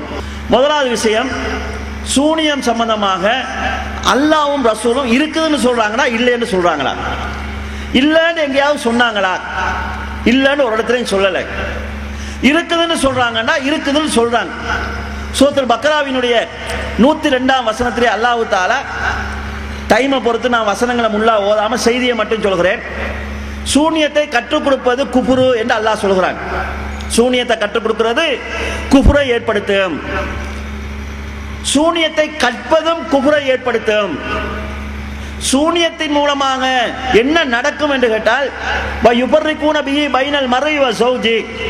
கணவனுக்கும் மனைவிக்கும் இடையிலே பாதிப்பை பிரிவினை உண்டு பண்ணக்கூடியதை அவர்கள் கற்றுக்கொள்கிறார்கள் என்று அதை அல்லாஹ் தஆலா சொல்கிறார். இதை பற்றி அவரே எழுதுகிற நேரத்தில் என்ன சொல்றாருன்னு சொன்னா, கணவன் மனைவியிடையே பிரிவினை உண்டாக்கும் செயலை அவ்விருவரிடமிருந்து மக்கள் கற்றுக்கொண்டார்கள். சிகிர் எனும் கலை மூலம் எதுவுமே செய்ய முடியாது என்றிருந்தால் கணவன் மனைவியிடையே பிளவை ஏற்படுத்தும் என்று இறைவன் கூறியிருக்க மாட்டான் என்று 1997 எழுதுறார். அப்ப கணவன் மனைவிக்கு இடையில பிரிவினை உண்டு பண்ணுவாங்க, இதை கூட நினைச்சதெல்லாம் செய்ய முடியுமான்னு கேட்டா, வமாஹும் பிதாரீன பிஹி மின் அஹதின் இல்லா பிஇذنில்லாஹ், அல்லாஹ்வுடைய நாட்டம் இல்லாமல் அவர்களால் சூனியத்தின் மூலமாக எதையும் செய்ய முடியாது. சூனியத்தின் மூலமாக அல்லாஹ்வுடைய நாட்டம் இல்லாமல் யாருக்கும் எந்த பாதிப்பையும் ஏற்படுத்த முடியாது என்று அல்லாஹ் தஆலா சொல்கிறார். கண்ணியத்துக்குரிய சகோதரர்களே, ஒரு திருகுதாளத்தை சொல்லணும். சூனியம் இருக்குது, அதனால பாதிப்பு இருக்குது என்று சொல்லுகிற போது இந்த வசனத்துக்கு எப்படி இந்த வசனத்துக்கு விளக்கம் எழுதுகின்ற போது, அர்த்தம் எழுதுகின்ற போது, அல்லாவின் கட்டளையின்றி அவர்கள் எவர்களுக்கும் எத்தகைய தீங்கும் இதன் மூலம் இழைக்க முடியாது என்று மொழிபெயர்ப்பு செஞ்சிருக்கிறாங்க. இதன் மூலம் என்கிற வாசகம் குர்ஆன்ல இருக்குது, அதை மொழிபெயர்ப்பு செஞ்சிருக்கிறாங்க. இப்ப சூனியம் இல்லைன்னு சொல்றாங்களே, இப்ப மொழிபெயர்க்கின்ற போது குர்ஆனில் வந்த பிஹி சூனியத்தின் மூலம் என்கிற வாசகத்துக்கு மொழிபெயர்ப்பே செய்யாமல் இருக்கிறார்கள். சூனியம் இருக்குது என்று சொல்லுகின்ற போது குர்ஆனில் வந்த பிஹி என்கிற வாசகத்துக்கு, சூனியத்தின் மூலமாக என்கிற வாசகத்துக்கு அர்த்தம் செய்திருக்கிறார். இப்ப அந்த வாசகத்துக்கு அர்த்தம் செய்யல, 10வது எடிஷன் வரைக்கும் செய்யல. ஒரு 5 வருஷத்துக்கு முன்னாலேயே இந்த விஷயத்தை நான் சுட்டிக்காட்டி பேசுறேன், எழுதுறேன். நான் எழுதிய விஷயம் கடையநல்லூரில் அப்போது மாணவராக இருந்த இலங்கை மாணவர் ஒருவர் மூலமாக சகோதரர் அப்துல் நாசர் மௌலவிக்கு சொல்லப்பட்டு, அப்துல் நாசர் மௌலவி மூலமாக தர்ஜுமா செய்த சகோதரருக்கு சொல்லப்பட்டு, அடுத்த பதிப்பில் திருத்திக் கொள்வோம் என்று எனக்கு மதரசா மாணவர் கடிதம் மூலமாக தகவல் சொல்லியிருந்தார். இது 4வது எடிஷன். இப்ப 10வது எடிஷன் வந்திருக்குது. குர்ஆனில் அந்த வசனத்துக்கு தான் விடுபட்டதை திருத்தல்ல. இவங்களுடைய பேணுதலை நீங்க இதன் மூலமா புரிஞ்சு கொள்ளலாம். கடந்த காலத்துல எப்படி இருந்தாங்கன்னு கேட்டா, சுட்டி காட்டுற நேரமெல்லாம் சுட்டி காட்டியதுக்கு நன்றி, திருத்திக் கொள்கிறோம், உங்களை போன்ற வாசகர் இருப்பதனாலதான் நாங்கள் தவறு விடுவதிலிருந்து பாதுகாக்கப்படுகிறோம் என்றெல்லாம் பாராட்டினாங்க. இப்ப குர்ஆன்லயே நீங்க மொழிபெயர்த்துல விட்டு இருக்கீங்கன்னு சொல்லுகின்ற போது மாற்றம் செய்யப்படவில்லை. இப்ப தடம் புரண்டு இருக்கிறது, நிலை மாறி இருப்பது யார் என்பதை சிந்தித்து பாருங்க. கண்ணியத்துக்குரிய சகோதரர்களே, இப்ப சூனியம் சம்பந்தமான குர்ஆனுடைய முடிவு இது. நபி அவர்கள், நீங்கள் 7 பெரும்பாவங்களை விட்டு தவிர்த்து கொள்ளுங்கள், அதுல 2வது சூனியத்தை சொல்றாங்க. இல்லாத சூனியத்தை விட்டு தான் தவிர்த்து கொள்ள சொன்னாங்களா? இப்படி 1000 கேள்வியை கேட்கலாம். இப்படி எல்லாம் கேட்கிற போது என்ன சொல்லுவாங்கன்னா, நாங்க சூனியமே இல்லைன்னு சொல்ற மாதிரி மடத்தனமா விலகி கொண்டு இவங்க பேசிட்டு இருக்கிறாங்க. சூனியம் இருக்குது, குர்ஆன்ல சூனியம் அல்லாஹ் எதை சொல்றான்னா மேஜிக்க சொல்றான் என்று சொல்லுவாங்க. கண்ணியத்துக்குரிய சகோதரர்களே, குர்ஆனை நம்பணும். குர்ஆன் எந்த அர்த்தத்தில் இறங்கிச்சோ அந்த அர்த்தத்தில் நம்பணும். நான் குர்ஆனை நம்புறேன், அல்லாஹ்வுடைய அர்த்தத்தை மாத்தி நம்ப முடியாது. மேஜிக் என்கிற அர்த்தத்தில் தான் அல்லாஹ் பேசுறானா, இதை நீங்க புரிய வேண்டும். சூனியத்தை கற்றுக் கொடுப்பது சிறுக்கு, மேஜிக்கை கற்றுக் கொடுக்கிறது சிறுக்கா? மொத்தம் மேஜிக் படிச்சு கொடுக்கலாம், இதை நீங்க சிறுக்குன்னு சொல்லுவீங்களா? சூனியத்தை கற்றுக்கொள்வது குஃப்ரை ஏற்படுத்தும், மேஜிக்கை கற்றுக்கொள்வது குஃப்ரை ஏற்படுத்துமா? அப்படி ஏற்படுத்தினா நீங்க நிறைய பேரை காபிராக்கி இருக்கிறீங்க. மூட நம்பிக்கை ஒழிப்பு மாநாடுன்னு சொல்லி நாசிகள் எல்லாம் கூட்டி வந்து மேடையில வச்சு மேஜிக் செய்ய வச்சு நீங்க இது மூட நம்பிக்கைன்னு சொல்லி இருக்கிறீங்க. அப்ப அல்லாஹ்வும் ரசூலும் 7 பெரும்பாவங்களை விட்டு தவிர்த்து கொள்ளுங்கள், அதுல மேஜிக்கும் ஒன்றுனா சொன்னாங்க. அன்றைக்கு என்ன எல்லாரும் மேஜிக் செஞ்சு கொண்டா இருந்தாங்க. அப்ப குர்ஆன்ல இல்லாத ஒரு அர்த்தத்தை கற்பிக்கிறாங்க. கண்ணியத்துக்குரிய சகோதரர்களே, இப்படி கேட்கின்ற போது இன்னொரு அர்த்தம் செய்வாங்க. அதாவது கணவன் மனைவிக்கிடையிலே பிரிவினை உண்டு பண்ணுதல் என்கிற ஒரு விஷயத்தை அல்லாஹ் சொல்கிறான். எங்கேயாவது மாப்பிள்ளை கொண்டாட்டி 2 பேரும் சந்தோஷமா மேஜிக் பார்க்க போனாங்க, பார்த்ததுல இருந்து 2 பேருக்கு இடையில சண்டை பிரிஞ்சிட்டாங்கன்னு கேள்விப்பட்டிருக்கிறீங்களா? மேஜிக்கால எவனாவது கணவன் மனைவி பிரிவாங்களா? இப்படி கேட்டா என்ன சொல்லுவாங்கடா, அங்கனைக்கு மேஜிக்னு அர்த்தம் இல்லை, கணவன் மனைவி கிடையில மூட்டி விடுறது, மூட்டி விட்டு ரெண்டு பேரையும் பிரிச்சு விடுறது, அதைத்தான் அந்த இடம் சொல்லுதுன்னு சொல்லுவாங்க. சரி, கணவன் மனைவி கிடையில மூட்டி விடுறதுக்கு பிரிச்சு வைக்கிறதுக்கு எங்கேயாவது கிளாஸ் நடத்துவானா? இன்று 4 மணிலிருந்து 6 மணி வரையும் மாப்பிள்ளைக்கும் பொண்டாட்டிக்கும் இடையில எப்படி பிரிவினை உண்டாக்குவது என்பதை கற்றுக் கொடுக்கப்படும், தேவையானவர்கள் வந்து கற்றுக்கொள்ளலாம். இப்படி எங்கேயாவது கிளாஸ் நடத்துவானா? இது ஒரு பைத்தியக்காரத்தனமா தெரியலையா? அப்படியே கணவன் மனைவி இடையில பிரிவினையை உண்டாக்குனா அது குபுராகுமா? இன்னைக்கு அப்ப எத்தனை மாமிமார் மகனுக்கும் மருமகளுக்கும் இடையில பிரச்சனை உண்டாக்குறாங்க, எத்தனை மைனிமாரு நானாவுக்கும் மைனிக்கும் இடையில பிரச்சனை உண்டாக்குறாங்க. இவங்கெல்லாம் காவிரின்னு நீங்க பத்தவ கொடுப்பீங்களா? இவங்களுக்கு பின்னால் நின்று தொலைக்கூடாதுன்னு சொல்லுவீங்களா? ஒரு மௌலவி குடும்பத்துல பிரச்சனை உண்டாக்கிட்டாரு, எனவே இவர் சூனியம் செஞ்சிட்டாரு, எனவே இவருக்கு பின்னால தொலை மாட்டேன்னு நீங்க சொல்லுவீங்களா? அப்ப என்ன அர்த்தத்தில் ஒரு முடிவு எடுத்துட்டாங்க, அந்த முடிவுக்கு ஏற்ப குர்ஆனுக்கும் ஹதீஸுக்கும் அர்த்தம் கற்பித்துக் கொண்டு போறாங்க. கண்ணியத்துக்குரிய சகோதரர்களே, இவர்கள் சூனியத்தை நம்புகிறவர்கள், சூனியம் இருக்குது அதனால அல்லாஹ் நான்னா பாதிப்பு இருக்குது என்று நம்புறவங்களை முஸ்ரிக் என்று சொல்வதற்கு ஒரு வாதம் வைக்கிறாங்க. என்ன வாதம்னு கேட்டா, ஒரு மனிதன் இன்னொரு மனிதனுக்கு நன்மை செய்வதாக இருந்தாலும் தீமை செய்வதாக இருந்தாலும் நேரடியாக செய்யணும். ஒரு டச் இருக்கணும், ஒரு உபகரணம் இருக்கணும், ஏதாவது ஒரு தொடர்பு இருக்கணும். தொடர்பில்லாமல் ஒருவருக்கு நன்மையோ தீமையோ செய்வது அல்லாஹ். அல்லாஹ் உங்களுக்கு ஏதாவது தரணும்னா அல்லாஹ் வரமாட்டான், அங்கிருந்து அவன் தீர்மானிச்சிருவான், அவங்களுக்கு கிடைச்சிடும். இப்ப சூனியக்காரன் எங்கேயோ இருந்து கொண்டு உங்களுக்கு பாதிப்பை உண்டாக்குறான்னு சொன்னா அவன் மனுஷன் பாதிப்பு உண்டாக்குற மாதிரி பாதிப்பு உண்டாக்கல, அல்லாஹ் உண்டாக்குன மாதிரி பாதிப்பை உண்டாக்குறான். எனவே அதை நம்பினால் சூனியக்காரனை நீங்கள் அல்லாஹ்வுக்கு சமனாக்கிட்டீங்க, சூனியக்காரனுக்கு பவரை கொடுத்துட்டீங்க, எனவே நீங்க முஸ்ரிக்னு சொல்றாங்க. கண்ணியத்துக்குரிய சகோதரர்களே, முதலில் ஒரு வித்தியாசத்தை புரிந்து கொள்ள வேண்டும். சூனியத்தினால் பாதிப்பு ஏற்படும் நாங்கள் எப்படி சொல்கிறோம் என்றால், அல்லாஹ் நாடினால் தான் பாதிப்பு ஏற்படுகிறோம், அப்படித்தான் குர்ஆன்ல அல்லாஹ் சொல்கிறான். இப்படி சொல்லும் போது அதிகாரம் சூனியக்காரனுடைய கையில இருக்குதா அல்லாஹ்வுடைய கையில இருக்குதா? அல்லாஹ்வுடைய கையில இருக்கிறதா நாங்க நம்புறோம். இதே அர்த்தத்தில் பாருங்க, இறந்தவர்களை உயிர்ப்பிப்பது அல்லாஹ்வுடைய வேலை. ஈசா அலைஹிஸ்ஸலாம் செஞ்சாங்களா இல்லையா? அப்ப இதை ஒருவன் நம்பிட்டா அல்லாஹ்வுடைய பவரை ஈசா அலைஹிஸ்ஸலாத்துக்கு கொடுத்துட்டார்கள், எனவே முஸ்லிக்னு சொல்லுவோமா? சொல்ல மாட்டோம். ஏன்னா நாங்க எப்படி நம்புகிறோம்னு சொன்னால், ஈசா அலைஹிஸ்ஸலாம் அவர்கள் அல்லாஹ்வின் அனுமதி பிரகாரம் இறந்தவரை உயிர்ப்பித்தார், அல்லாஹ்வின் அனுமதி பிரகாரம் பறவையை படைத்தார் என்று பேதினில்லா அல்லாஹ்வுடைய அனுமதியோடு தான் நாங்க நம்புறோம். அதை விடுங்க, தஜ்ஜால் வருவான், ஒரு மனுஷனை ரெண்டா பொழப்பான், நடுவுல நடப்பான், நடந்து விட்டு எழுந்திருவான், எழும்பிடுவான், இறந்தவர்களை உயிர்ப்பிப்பான். இறந்தவர்களை உயிர்ப்பிப்பது யாரு? அல்லாஹ்வுடைய வேலை. அதை தஜ்ஜால் செய்வான்னு நம்ம ஹதீஸை வச்சு நம்புறோமா இல்லையா? நம்புறோம். இப்ப நம்ம முஸ்லிக்கா நாங்க என்ன நம்புறோம்னு சொன்னா, அந்த அதிகாரம் தஜ்ஜாலுடைய அதிகாரம் கிடையாது.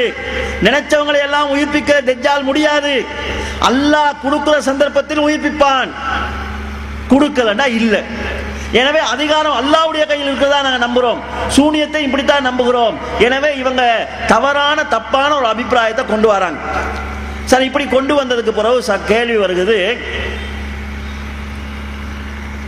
இந்த சூனியம் இருக்குது அதனால ஒரு பாதிப்பு வரலான்னு நாங்க ஏன் சொல்லுகிறோம் சொன்னா, ரசூலுல்லாஹ்வுக்கு சூனியம் செய்யப்பட்டு பழிக்கப்பட்டதா ஹதீஸ் இருக்குது, புகாரில வந்திருக்குது, முஸ்லிம்ல வந்திருக்குது, அஹ்மதுல வந்திருக்குது, நசையில வந்திருக்குது. சூனியம் சம்பந்தமான ஏராளமான விஷயங்கள் ஹதீஸ்ல வந்திருக்குது. ஹதீஸ்ல வந்ததால தான் நாங்க சொல்றோம், இல்லாட்டி நமக்கு என்ன தேவை இருக்குது? சூனியக்காரனோட ஏதாவது டச் வச்சுட்டு இருக்கிறோமா? நம்ம சூனியத்தை பத்தி பயம் பண்ணி நீங்க எல்லாம் போனா அவன் என்ன லாபத்துல பங்கு தர போறானா? ஏதாவது தேவைக்கா நாங்க சொல்றோம், ஹதீஸ்ல இருக்குது அதனால சொல்லுறோம். இந்த ஹதீஸை எங்களுக்கு சொன்ன இமாம் புகாரி, முஸ்லீம், திருமதி, நசை, இந்த மாதிரி இமாம்கள் எல்லாம் இந்த ஹதீஸை நம்பித்தான் எழுதியிருக்கிறாங்க. இவங்கெல்லாம் காபிரா? இவங்களுக்கு இந்த ஹதீஸை சொன்ன அறிவிப்பாளர்கள் காபிரா? அவங்களுக்கு ஹதீஸை சொன்ன தாபியங்கள் காபிரா? அவங்களுக்கு இந்த செய்தியை சொன்ன ஆயிஷா நாயகி காபிரான்னு கேட்டா, இப்போ ஒரு புதிய விளக்கம் மட்டும் சொல்றாங்க. என்னன்னு கேட்டா, சூனியத்தில் மறைமுகமான சிறுக்கு இருக்குதுன்றதை நாங்கள் ஆய்வு பண்ணி இப்ப கண்டுபிடிச்சிருக்கிறோம். இன்னும் எத்தனை விஷயங்களை கண்டுபிடிப்பாங்களோ தெரியாது. அவங்க கண்டுபிடிச்சு சொல்றது கிடையாது. நம்ம மௌத்தா போய்த்தோம்னா நிம்மதியா இருக்கலாம். இப்ப ஆய்வு பண்ணி கண்டிருக்கிறாங்களாம். கண்ணியத்துக்குரிய சகோதரர்களே, அதை அவர்கள் சொல்லி இருக்கிறாங்களாம். சொன்னதுக்கு பிறகு யார் நம்புறாங்களோ அவங்க முஸ்லிக்காம், சொல்றதுக்கு முன்னால நம்புறவங்க முஸ்லிக் இல்லையாம்.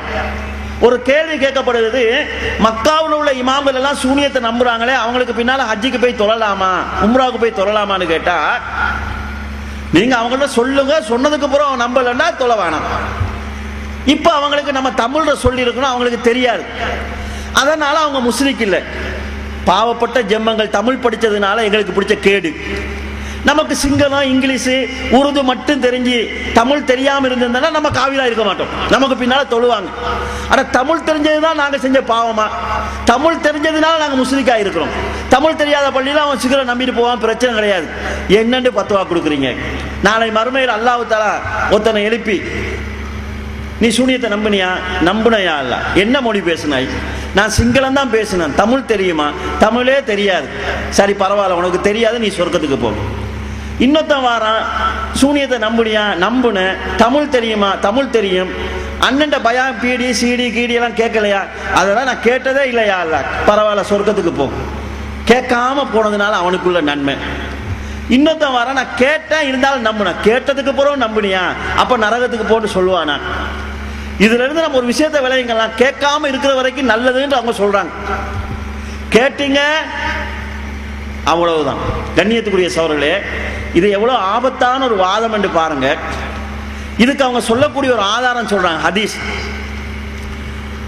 நபி ஸல்லல்லாஹு அலைஹி வஸல்லம் அவங்களுக்கு முன்னால சஹாபாக்கள் ஏதாவது ஒரு விஷயம் நடந்தால், மாஷா அல்லாஹ் வஸா முஹம்மத், அல்லாஹ்வும் முகமது நாடியதால் நடந்ததுன்னு சொல்லுவாங்க. சத்தியம் பண்ணுகின்ற போது வல் காபா, கௌபா மீது சத்தியமானு சொல்லுவாங்க. கனவுல யூதர்கள் வந்து சொல்றாங்க ஒரு செய்தி, சம்பவத்தை ஆதாரத்தை மட்டும் சொல்றேன். இன்னக்கும் கௌமுன் துஸ்ரிகூன், நீங்களும் அல்லாஹ்க்கு இணை வைக்கிறீங்க. எப்படி இணை வைக்கிறீங்கன்னு கேட்டா, நீங்க மாஷா அல்லாஹ் வஸா முஹம்மது, அல்லாஹ்வும் முகமதின் நாடியதால் நடந்ததுன்னு சொல்றீங்க. அப்ப இது சிறுக்குத்தானே. வல் காபா, கௌபா மீது சத்தியமான சத்தியம் பண்றீங்க, அது சிறுக்குத்தானே என்று சொல்றாங்க. உடனே ரசூல் ஸல்லல்லாஹு அலைஹி வஸல்லம் சஹாபாக்களை சொல்றாங்க, இதுக்கு பிறகு அப்படி சொல்லாதீங்க. சொல்றதா இருந்தா மாஷா அல்லாஹ் வஹதா, அல்லாஹ் ஒருவன் நாடியதால் நடந்ததுன்னு சொல்லுங்க. நன்றி தெரிவிப்பதற்காக சொல்றதாக இருந்தா மாஷா அல்லாஹ் சும்மா சேர்த்த, அல்லாஹ் நாடியதால் நடந்தது, அல்லாஹ்க்கு பிறகு உங்க நாட்டத்துல நடந்துச்சு என்று பிறகுன்னு சொல்லுங்க, சேர்க்காதீங்க. கௌபா மேல சத்தியமானு சொல்லாதீங்க. ரப்பில் காபா, கௌபாவின் இறைவன் மீது சத்தியமானு சொல்லுங்க திருத்தி கொடுக்குறாங்க. இவங்களோட ஆதாரம் என்னன்னு கேட்டா, ரசூலுல்லாஹ் சொல்றதுக்கு முன்னால சஹாபாக்கள் எல்லாம் சிறுக்குன்னு சொல்லப்பட்ட இந்த வேலையை செஞ்சாங்க தானே. நம்ம அவங்கள முஸ்லிக்னு சொல்லுவோமா? சொல்ல மாட்டோம். இப்போ ரசூலுல்லாஹ் சொல்லிட்டாங்க தானே, இப்படி சொல்லாதீங்கன்னு. அதுக்கு பிறகு செஞ்சா நம்ம முஸ்லிக்னு சொல்லுவோமா இல்லையா? சொல்லுவோம். அதே மாதிரி நாங்க இப்ப ஆய்வு செய்து கண்டுபிடிச்சிருக்கிறோம். கண்டுபிடிக்கிறதுக்கு முன்னால நம்முடைய முஸ்லிக் கிடையாது. கண்டுபிடிச்சு நாங்க சொல்லி அது யார் யாருக்கெல்லாம் எத்திச்சோம் அவங்க எல்லாம் முஸ்லிக்குகள் சொல்லுவாங்க. கண்ணியத்துக்குரிய சார்புடைய இதை ஏற்று சில சகோதரர்கள் பள்ளியிலே ஜமாத்துக்கு வராம இருக்கிறாங்க. வேணுண்டு லேட்டாகி வராங்க, இவங்களுக்கு பின்னால தொலையலாது. ஏண்டா நம்மளுடைய ஆய்வுல கண்டுபிடிக்கப்பட்டதை இவங்க நிராகரிச்சுட்டாங்க, முஸ்லிக் ஆயிட்டாங்க. அன்பின் சகோதரர்களே, நீங்கள் உங்களுடைய தலைவரை எங்கே கொண்டு போய் நிப்பாட்டி இருக்கிறீங்க? இஸ்லாமத்தினுடைய வளர்ச்சி என்ன? ரசூலுல்லாஹ் ஒன்றை தடுப்பதற்கு முன்னால் அது ஆகுமானது. சாராயம் சஹாபாக்கள் குடிச்சு கொண்டிருந்தாங்க, ரசூலுல்லாஹ் தடுக்கும் வரை குடிச்சிட்டு இருந்தாங்க. தடுத்ததுக்கு பிறகு குடிச்சா பாவம், தடுக்க முந்தி குடிச்சா பாவம் இல்லை. இப்போது ஏன் நாங்க அப்படி சொல்றோம் சொன்னா, தடுக்க முன்னர் வகை தடுக்கவில்லை, அல்லாஹ்வுடைய சட்டம் தடுக்கவில்லை. தடுத்ததுக்கு பிறகு குடிச்சா அல்லாஹ்வுடைய சட்டத்தை மீறிட்டாங்க, அதனால குற்றவாளி. நீங்க ஆய்வு செய்வீங்க, அந்த ஆய்வை அல்லாஹ்வுடைய ரசூலுடைய வகைக்கு சமமாக நாங்கள் வைக்க வேண்டுமா? ஒருவர் ஆய்வு செஞ்சு விட்டால் அந்த ஆய்வை ஏற்காவிட்டால் காபிராகி விடக்கூடிய சட்டம் ஒன்று வருமா? ஆய்வுகள் என்பது எதற்காக? புதிய இஸ்லாம் உருவாக்குவது கிடையாது. இன்றைக்கு ஒரு பிரச்சனை வந்திருக்குது, அதுக்கு சட்டம் சொல்லணும்னா ஆய்வு செய்யுங்க. டெஸ்ட் பேபி ஆய்வு செய்யுங்க, கண்டான ஆய்வு செய்யுங்க. ரசூலுல்லாஹ் காலத்துல இல்ல. சூனியம் என்கிறது ரசூலுல்லாஹ் காலம் வரைக்கும் இருந்து கொண்டு வருகிறது. அதை நம்புனா முஸ்லிக் ஆயிருங்கன்னு ரசூலுல்லாஹ் சொல்லல, நீங்க ஆய்வு செஞ்சு சொல்றீங்கன்னு சொன்னா நீங்க ரசூலுல்லாஹ்வோட பெரிய ஆள் ஆகிட்டீங்களா? ரசூலுல்லாஹ் சொல்லாத செய்தி நீங்க சொல்ல வந்துட்டீங்களா? ஏற்கனவே பிதத்வாதிகளை பார்த்து என்ன கேட்டீங்க? நீங்க மௌலிது இருக்குதுன்னு சொன்னா இதை சொல்லித்தராத ரசூல்லா குற்றவாளியா இல்லையா? அல்லாஹ்வுடைய தூதர் எங்களுக்கு இவ்வளவு நல்ல விஷயத்தை சொல்லித்தராம போயிட்டாரு நபி மேல நீங்க குற்றம் சுமத்துவதா இல்லையா? கூட்டுதுவா நல்ல விஷயம் சொன்னா அதை சொல்லித்தரலங்கிறதுக்காக நீங்க ரசூல்லாவை குற்றம் சொல்றீங்களா இல்லையா கேள்வி கேட்டீங்களே. இதே கேள்வி உங்களை நோக்கி கேட்டு பாருங்க.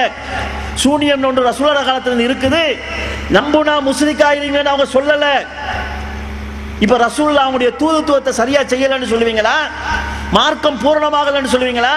இன்னும் நாங்க புதுசு புதுசா கண்டுபிடிச்சு யார காபிராக்குறது யார முஸ்லிக்காகிறது இஸ்லாத்துல புதிய புதிய சட்டங்களை கொண்டு வருவோம்னு சொல்றீங்களா? அல்யௌம அக்மல்து லக்கும் தீனக்கும்னு சொல்லி தீன் இன்னும் பூரணமாகலன்னு அல்லாஹ்வுடைய சட்டத்தை நீங்க மாத்த வாரீங்களா? கண்ணியத்துக்குரியவர்களே, எவ்வளவு மோசமான ஒரு நிலைக்கு நீங்கள் சென்றிருக்கிறீர்கள் என்று பாருங்கள். ஒருவருடைய சுயமான ஆய்வை, அதுவும் குர்ஆன் சுன்னாவுக்கு முரணான ஆய்வை, போலி பகுத்தறிவின் மீது செய்யப்பட்ட ஆய்வை ரசூலுல்லாஹ்வுடைய வஹிக்கு நிகராக நீங்கள் கொண்டு வந்திருக்கிறீங்க. ஒரு நபியினுடைய வஹி அந்த உம்மத்துக்கு எத்தி ஏற்காவிட்டால் காபிராகுவாங்க. உங்களுடைய ஆய்வு எங்களுக்கு ஏற்கலன்னு சொன்னா நாங்க காபிர் ஆகிருவோமா? மூளைங்கிறது உங்களுக்கு மட்டும்தான் அல்லாஹ் தந்திருக்கிறானா?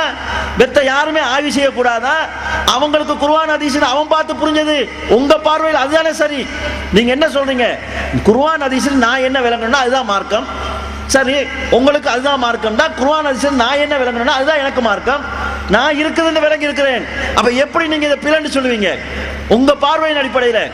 கண்ணியத்துக்குரிய சகோதரர்களே, நூற்றாண்டு காலமாக நம்பப்பட்டு வந்த விஷயம், இவ்வளவு பேரையும் காபிராக்கக்கூடிய விஷயத்தை, இந்த உம்மத் அப்படியே குபுர்ல இருந்துச்சு ஒரு விஷயத்தை நான் கூசாம சொல்றீங்களே, எப்படி சொல்றீங்க? இலங்கையில ஒரு விவாதம் நடந்தது. உமர் அலி என்று சொல்லக்கூடிய ஒருவர், அவருடைய சட்டம் என்னன்னு கேட்டா பையத் செய்யாதவன் எல்லாம் காபிருங்கிறது. அவரோட இவருக்கு ஒரு விவாதம் நடந்தது. அந்த விவாதத்தில் இவர் எடுத்து வச்ச பெரிய வாதமே என்னன்னு கேட்டா, ஒரு ஹதீஸ்ல நபி அவர்கள் சொல்கிறார்கள், லா தசாலு தாய்பத்து மின் உம்மத்தி அலல் ஹக்கி மன்சூரா, இந்த உம்மத்தில் ஒரு கூட்டம் சத்தியத்தில் நிலைத்து இருந்து கொண்டே இருக்கும். இப்படி ஹதீஸ்ல ரசூலுல்லாஹ் சொல்றாங்க. நீங்க தான் முஸ்லீம் என்று சொன்னால், நீங்க தான் அந்த சத்திய கூட்டம் என்று சொன்னால், பையத் செய்யாதவன் காபிர் என்கிற உங்களுடைய இந்த கொள்கையை சென்ற நூற்றாண்டில் சொன்னது யாரு? அதற்கு முந்தைய நூற்றாண்டில் சொன்னது யாரு? அதற்கு முந்தைய நூற்றாண்டில் சொன்னது யாரு? காட்டுங்கன்னு கேட்டாங்க. இதே கேள்வி இவர்கிட்ட கேட்டு பாருங்க. இஸ்லாத்தில் ஒரு கூட்டம், சத்தியத்தில் ஒரு கூட்டம் நிலையாக இருந்து கொண்டிருக்கும், மாறாது. ரசூலுல்லாஹ் காலத்திலிருந்து உலகம் அழிகிற வரைக்கும் ஒரு கூட்டம் இருந்து கொண்டே இருக்குன்னு ரசூலுல்லாஹ் சொல்றாங்களே, இந்த ஹதீஸின் அடிப்படையில் சென்ற நூற்றாண்டில் சூனியம் இருக்குதுன்றதை நம்புவனுக்கு பின்னால் தொழக்கூடாது என்று சொன்ன ஒரு ஜமாத்தை சொல்லுங்க. தாய்பத்து மன்சூரா, அல்லாஹ்வுடைய உதவி பெற்ற அந்த ஜமாத் எங்க? அதற்கு முந்தைய நூற்றாண்டில் இருந்தது எங்க? அதற்கு முந்தைய நூற்றாண்டில் இருந்தது எங்கன்னு கேட்டா இவங்களால காட்ட முடியாது. அது அவங்களே சொல்றாங்க, நாங்க தான் புதுசா ஆய்வு செய்து கண்டுபிடிச்சிருக்கோம். புதிய ஒரு சட்டத்தை கொண்டு வரக்கூடிய ஜமாத்து பித்அத்தான ஜமாத்தை தவிர சுன்னத்தான ஜமாத்து கிடையாது. வழிகட்ட ஜமாத்தா இருக்குமே தவிர அஸ்லான ரசூலுல்லாஹ் சொன்னார்களே தாய்பா மன்சூரா, அல்லாஹ்வுடைய உதவி பெற்ற ஜமாத் என்று அந்த ஜமாத்தாக இருக்க முடியாது என்பதை தெளிவாக நாங்கள் புரிந்து கொள்ள முடியும். அதே நேரத்தில் அந்த உமர் அலி என்கிறவர்கிட்ட இவர் இன்னொரு கேள்வி கேட்டார். என்னன்னு கேட்டா, பையத் செய்யாதவன் காபிர்னு சொல்றீங்க, காபிர் அறிவிக்கக்கூடிய ஹதீஸை ஏற்றுக்கொள்ள முடியாது. நீங்கள் சொல்லக்கூடிய இந்த ஹதீஸ்களை எல்லாம் அறிவித்தவர்கள் யார் யாருக்கு பையத் செஞ்சிருந்தாங்க? அவங்க பையத் செய்யலன்னு சொன்னா காபிர் அறிவிக்கக்கூடிய ஹதீஸை ஏற்றுக்கொள்ள முடியாது. அப்ப நீங்க எப்படி அதை ஆதாரமா காட்டுவீங்கன்னு கேட்டாங்க. இப்ப இதே கேள்வியை இவங்கள்ட்ட கேளுங்க. சூனியம் இருக்குது என்று நம்புறவன் முஸ்லிக் என்று சொன்னால், நீங்க ஹதீஸ் என்று சொல்லக்கூடிய ஹதீஸ்களை அறிவித்த அறிவிப்பாளர்கள் இந்த கொள்கையில இருந்தாங்களா? சூனியம் இருக்குதுங்கிற நம்பிக்கையில இருந்தாங்களா? இருக்குதுங்கிற நம்பிக்கையில இருந்தாங்கன்னு சொன்னால் அவங்க முஸ்லிக் ஆயிடுவாங்க. அவங்க முஸ்லிக் என்று சொன்னா அவங்க அறிவிக்கக்கூடிய ஹதீஸ்களை நீங்க எப்படி எடுப்பீங்க? அப்ப இவர்கள் எவ்வளவு பெரிய பித்னாவுக்குள்ளையும் பிரச்சனைக்குள்ளையும் சமுதாயத்தை கொண்டு வந்து நிறுத்தி இருக்கிறார்கள் என்பதை கண்ணியத்துக்குரிய சகோதரர்களே சிந்தித்து பாருங்கள். குர்ஆனில் அல்லாஹ் தஆலா சிஹ்ர் என்று சொல்வது மேஜிக்கே அல்ல. சிந்தித்து பாருங்கள். மேஜிக் என்று சொன்னா என்ன? ஒரு அசல் இருக்கணும், ஒரு போலி இருக்கணும், இல்லாம மேஜிக் செய்ய இயலாது. மேஜிக்காரர்கள் ஒரு வேலை செய்வாங்க. இங்க ஒரு கூடு இருக்கும், ஒரு பையன் எடுத்து கூட்டுக்குள்ள போடுவாங்க. அந்த கூட்டுக்குள்ள இன்னொரு கூடு இருக்கும், அவன் உள்ள போயிட்டு அந்த கூட்டுக்குள்ள போயிடுவான். போனதுக்கு பிறகு கூட்டத்தை திறந்து பார்ப்பாங்க, ஒத்தரும் இல்லை, போன பையனை காணல. திடீர்னு சபையில் அங்கிருந்து எழுப்புவான், பார்த்தா அதே பையன் வருவான். நமக்கெல்லாம் ஆச்சரியமா இருக்கு, ஏன்னா உள்ள போனவன் அதுக்கடையில் அங்கேருந்து வாரான், எப்படிறான்னு. இதை எப்படி செய்யறாங்கன்னு கேட்டா, ரெட்டை பிள்ளைகள் எடுத்துக்குவாங்க. ஒரு ரெட்டை பிள்ளை பெரும்பாலும் அவங்க ஒரே வயசுங்கிறதுனால ஒரே சைஸ்ல இருப்பாங்க. பெரும்பாலும் ஒரே முகவாக்கு இருக்கு. அவங்களுக்கு ஒரே மாதிரி உடுப்பாட்டி விட்டா உம்மா பாப்பா கூட மாறிடுவாங்க, அவனா இவனான்னு மாறிடும். ரெட்டை பிள்ளைய எடுத்துட்டு ஒரு ஆளை உள்ள வச்சு அடைச்சிட்டு ஒரு ஆளை அங்கேருந்து எடுத்துட்டு உள்ள போனவரை அங்கிருந்து எடுத்தோன்னு சொல்லுவாங்க. கூடு விட்டு கூடு வாயுதல்ங்கிறதையும் செய்வாங்க. ரெண்டு கூட்டை வச்சு இங்கால விடுவாங்க, சிப்பை மூடுவாங்க, திரும்ப திறப்பாங்க, ஆள் இருக்காது. அங்கால பார்த்தா அங்க சிப்பை திறந்து அங்கால ஆள் இருக்கும். பிறகு அதை மூடிட்டு மருக திறப்பாங்க, அவன் உள்ளுக்குள்ள மற்ற ரூமுக்குள்ள போயிடுவான். இப்படி செய்வாங்க. இது மேஜிக்ங்கிறது. ஒரு அசுல வச்சுக்குவாங்க, இன்னும் நம்ம சொல்லுவோம் உள்ள போனவன் அங்கிருந்து வந்தாண்டு. ஆனா உண்மை உள்ள போனவன் அங்கிருந்து வரல, அங்கிருந்து வந்தது வேற ஆள். இந்த வித்தியாசத்தை நம்ம புரிஞ்சுக்கணும், மேஜிக்கு இருக்கக்கூடிய வித்தியாசம். இதுக்கு இன்னொரு உதாரணம் சொல்லலாம். ஒரு பெண் இருப்பா, இப்படி ஒரு தட்டு வச்சிருப்பா, களத்துல குடியிருப்பா, ஒரு கையால் இப்படி பிடிச்சிட்டு இருப்பா. இந்த தட்டுல ஒரு பூ இருக்கும். மேஜிக்கான அந்த பூ எடுத்துட்டு அப்படியே பின்னால வருவான். பின்னால வந்து கையை ஓங்கி பிடிச்சி உலகமாக குத்துச்சண்டை வீரமாய் குத்துவான் முதுகுல. அப்படியே குத்தும் போது அப்படியே கை இங்கால வரும். பார்க்கிறவங்க சொல்லுவாங்க, மேஜிக்காரன் குத்துற கை வெளியே வந்துச்சுன்னு சொல்லி. உண்மை என்னன்னு சொன்னா, அவ இப்படி பிடிச்சிட்டு இருப்பான், இது பிளாஸ்டிக் கை. அவட சொந்த கையை உள்ளுக்கு சட்டைகளை வச்சிருப்பாங்க. இவன் குத்துற நேரம் அவ கையை வெளியே நீட்டுவான். அதை கொஞ்சம் எக்ஸ்ட்ரா காட்டுகிற போது அவன் மேஜிக்காரனுடைய கையே வந்த மாதிரி இருக்கும். இதை நாங்க சொல்றதாக இருந்தா மேஜிக்காரனுடைய கை வெளியே வந்துச்சுன்னு சொல்லுவோம். அறிஞ்சவங்க சொல்றதாக இருந்தா அந்த பொம்பளோட கை தான் வெளியே வந்துச்சுன்னு சொல்லுவாங்க. வந்த கை மேஜிக்காரனுடைய கை அல்ல. இப்ப பாருங்க, குர்ஆன்ல அல்லாஹ் தஆலா சொல்கிறான், மூசா அலைஹிஸ்ஸலாம் அவர்களுக்கும் சூனியக்காரர்களுக்கு இடையில ஒரு போட்டி நடக்குது. போட்டியில சூனியக்காரர்கள் தங்களுடைய கயிறுகளையும் தடிகளையும் போடுறாங்க. போட்டது என்னது? கயிற்றையும் தடியையும் தான் போட்டாங்க. அது பார்க்கிறதுக்கு எப்படி இருந்துச்சுன்னு சொன்னா, யுகையலு இலைஹி அன்னா தஸா, மூசா நபிக்கு சீர்ல பாம்பு போல தெரிஞ்சிச்சு. பாம்பு போல தெரிந்தது. போட்டது எதுங்க? கயிற்றைத்தான் போட்டாங்க, தடியத்தான் போட்டாங்க. பாம்பு போல அது தெரிஞ்சது. எதனால் அது தெரிஞ்சிச்சுன்னு சொன்னா, மின் சிஹ்ரிஹிம், அவர்களின் சூனியத்தின் காரணமாக தெரிந்தது. கண்ணியத்துக்குரிய சகோதரர்களே, மேஜிக்னா என்ன செய்யணும்டா, கைத்தை காட்டிட்டு அவன் பாம்பைத்தான் போடணும், அப்பதான் பாம்பா தெரியும். சூனியம்ங்கிறது இல்லாததை இருப்பது போல காட்டுவது, போலி தோற்றத்தை உண்டு பண்ணுவது. போற்றது கயிறு என்று அல்லாஹ் தெளிவாக சொல்கிறான், போற்றது தடி என்று குர்ஆனிலே அல்லாஹ் தஆலா தெளிவாக சொல்கிறான். இவங்க எப்படி மொழிபெயர்த்திருக்கிறாங்க தெரியுமா? அவர்கள் தமது வித்தைகளை போட்டார்கள். பொதுவாகவே இவர் தர்ஜுமா செய்கின்ற போது நாம் அடைப்புக்குறியை தவிர்த்திருக்கிறோம், குறைச்சிருக்கிறோம்னு சொல்லுவாங்க. அப்படியே அடைப்புக்குறி போடுவதாக இருந்தால் மற்ற வசனங்களுக்கு தோதாக போட வேண்டும். அவர்கள் கயிறுகளையும் தடிகளையும் போட்டார்கள் என்று குர்ஆன்ல வருகின்ற போது அடைப்புக்குறிக்குள் எப்படி வேணா வித்தையை போட்டாங்க, குர்ஆனுடைய கருத்தை திசை இருப்பதற்காக. கண்ணியத்துக்குரிய சகோதரர்களே, சூனியத்தின் மூலமாக தடியும் கயிறும் பாம்பு போல தெரிஞ்சது. இப்ப என்ன சொல்றாங்கடா, அது சூனியம் இல்லையாம், மேஜிக்காம். மேஜிக்காரம் போடுறாங்க, பாம்பு மாதிரி தெரியுது. எல்லாரும் கையை தட்டி சிரிப்பாங்களே தவிர பயப்பட மாட்டாங்க. எங்கேயாவது மேஜிக்காரங்க செய்யறதை பார்த்து பயந்து இருக்கிறீங்களா நீங்க? அவன் காசு கொடுத்து போய் பார்க்கறாங்க மக்கள், அவனும் செய்யறவன் உழைச்சிட்டு போறான். அதே நேரத்தில் இப்ப புதுசா இன்னொரு விளக்கம் சொல்றாங்க. என்னன்னா, கைத்துல என்னமோ பூசினாங்களாம், அப்படியே சுருட்டி போட்டு வெயில போட்டோடனே வெயில் படக்குள்ள அந்த மெக்னீசியத்துக்கு அது நெளிஞ்சிச்சாம். கயிறு நெளியறத பார்த்து மூசா நபி பயந்தாங்களா? அப்படி பயப்படுவாங்களா? ஒரு கவுரு நெளியுதுங்க, நீங்க பயப்படுவீங்களா?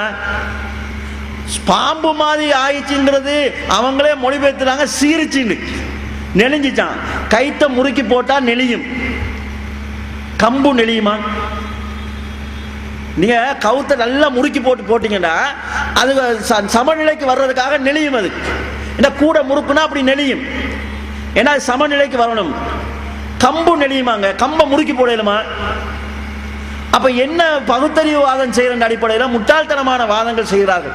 எனவே கண்ணியத்துக்குரிய சோழர்களே, குர்ஆன்ல அல்லாஹ் தஆலா சிஹ்ர் என்று சொல்வது ஷைத்தானுடைய துணை மூலமாக அன்றைக்கு மக்கள் செய்து கொண்டு வந்திருந்த ஒரு தவறான விஷயத்தை அதை இஸ்லாம் தடுத்திருக்குது.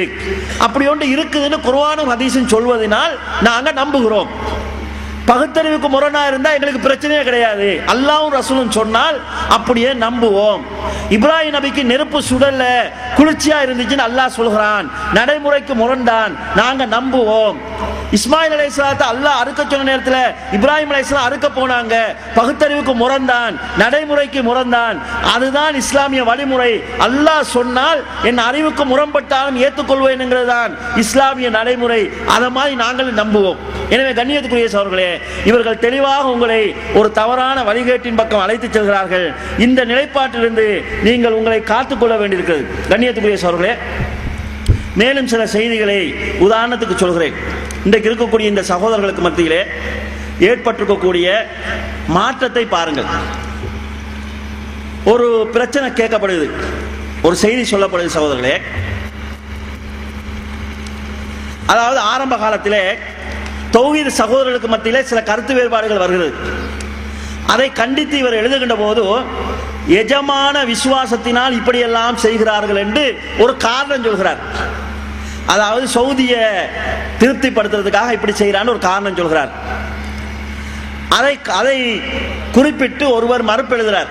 நீங்க இப்படி சொல்ல வேண்டியது இல்லையே, கருத்தை மட்டும் சொல்லுங்க, நீங்க அவங்க என்ன காரணத்துக்காக அப்படி சொன்னாங்கன்னு எழுதக்கூடாது என்று சொன்ன போது நமது அணுகுமுறை தவறுதான், நாம் ஒப்புக்கொள்கிறோம், இதற்கு பிறகு கருத்தை மட்டும் சொல்வோம், ஆக்களை டேமேஜ் பண்ண மாட்டோம் என்று சொல்லி 1991 ஜூன் மாசம் 49ஆம் பக்கத்தில் சொல்றீங்க அல் ஜன்னத்தில். இப்போ உங்களுடைய நிலை என்ன? என்ன கருத்து சொல்றதாக இருந்தாலும் மாற்று கருத்துள்ளவங்களை கேவலப்படுத்தாம நீங்க கருத்து சொல்றீங்களா? கண்ணியத்துக்குரிய சகோதரர்களே, உங்களுடைய நிலையை நீங்களே மீள் பரிசீலனை செய்ய வேண்டும். ஆரம்பத்தில் உங்களோடு படித்தவங்க இருந்தாங்க, பண்பட்டவர்கள் இருந்தார்கள், முதியவர்கள் இருந்தார்கள், தவறு வருகின்ற போதெல்லாம் சுட்டி காட்டினாங்க. இப்ப இருக்கிறவங்க நீங்க 10 அடி பாஞ்சா அவங்க 20 அடி பாயக்கூடிய நிலையில உள்ளவங்க, எதை செஞ்சாலும் சரி காணக்கூடிய மனநிலையில் உள்ளவங்க, உங்களிடத்தில் தவறு வருகின்ற போது திருத்துகின்ற போக்கு இல்லாதவர்கள், உங்களிடத்தில் கூட நடைமுறையில மாற்றம் வந்திருக்குது. இந்த மாற்றம் நல்ல மாற்றமோ நாகரிகமான மாற்றமோ கிடையாது. அதாவது எஜமான விசுவாசத்துக்காக இப்படி சொல்லுகிறார்கள் என்று கருத்து சொன்னதை சுட்டி காட்டிய போது ஏற்றுக்கொண்டீர்கள். இப்ப யாரை பத்தி சொல்றதாக இருந்தாலும் காரணத்தோட தான் சொல்றீங்க. சஹாபாக்களை பத்தி சொல்கிற நேரத்தில் கூட ஆட்சிக்காக இப்படி பண்ணாங்க, பதவிக்காக இப்படி பண்ணாங்க, இந்த உள்நோக்கத்தில் அப்படி செஞ்சாங்க என்று காரணம் சொல்கிறீர்கள். ஏன் இந்த மாற்றம் வந்தது? கண்ணியத்துக்குரிய சகோதரர்களே, முஆவியா ரலியல்லாஹு அவர்களை பத்தி சொல்கின்ற போது கருணாநிதி ஸ்டாலினை முன்படுத்துற மாதிரி இந்திரா காந்தி அதாவது இவரை அவங்க பிள்ளைய முற்படுத்துற மாதிரி அவர் முஆவியா தம் மகனை முற்படுத்தினாரு. இந்த ஒப்பீடு எல்லாம் எதுக்கு? இது நல்ல ஒப்பீடுகள் தானா? அப்ப ஆரம்ப காலத்தில் இருந்த நாகரிகமான அணுகுமுறை உங்களிடத்திலிருந்து மாறி இருக்குது. ஒரு மனிதன் ஆரம்பத்தில் நல்லா இருப்பதை விட கடைசியில் நல்லா இருப்பதுதான் முக்கியமானது. ஆரம்பத்தில் நல்லா இருந்து கடைசியில மோசமா மரணத்தை சந்தித்தால் வாழ்க்கையை இழந்து விடுவோம், நஷ்டத்தை அடைந்து விடுவோம். அந்த நிலை உங்களுக்கு ஏற்பட்டு விடக்கூடாது என்று நாங்கள் எதிர்பார்க்கிறோம். கண்ணியத்துக்குரிய சகோதரர்களே,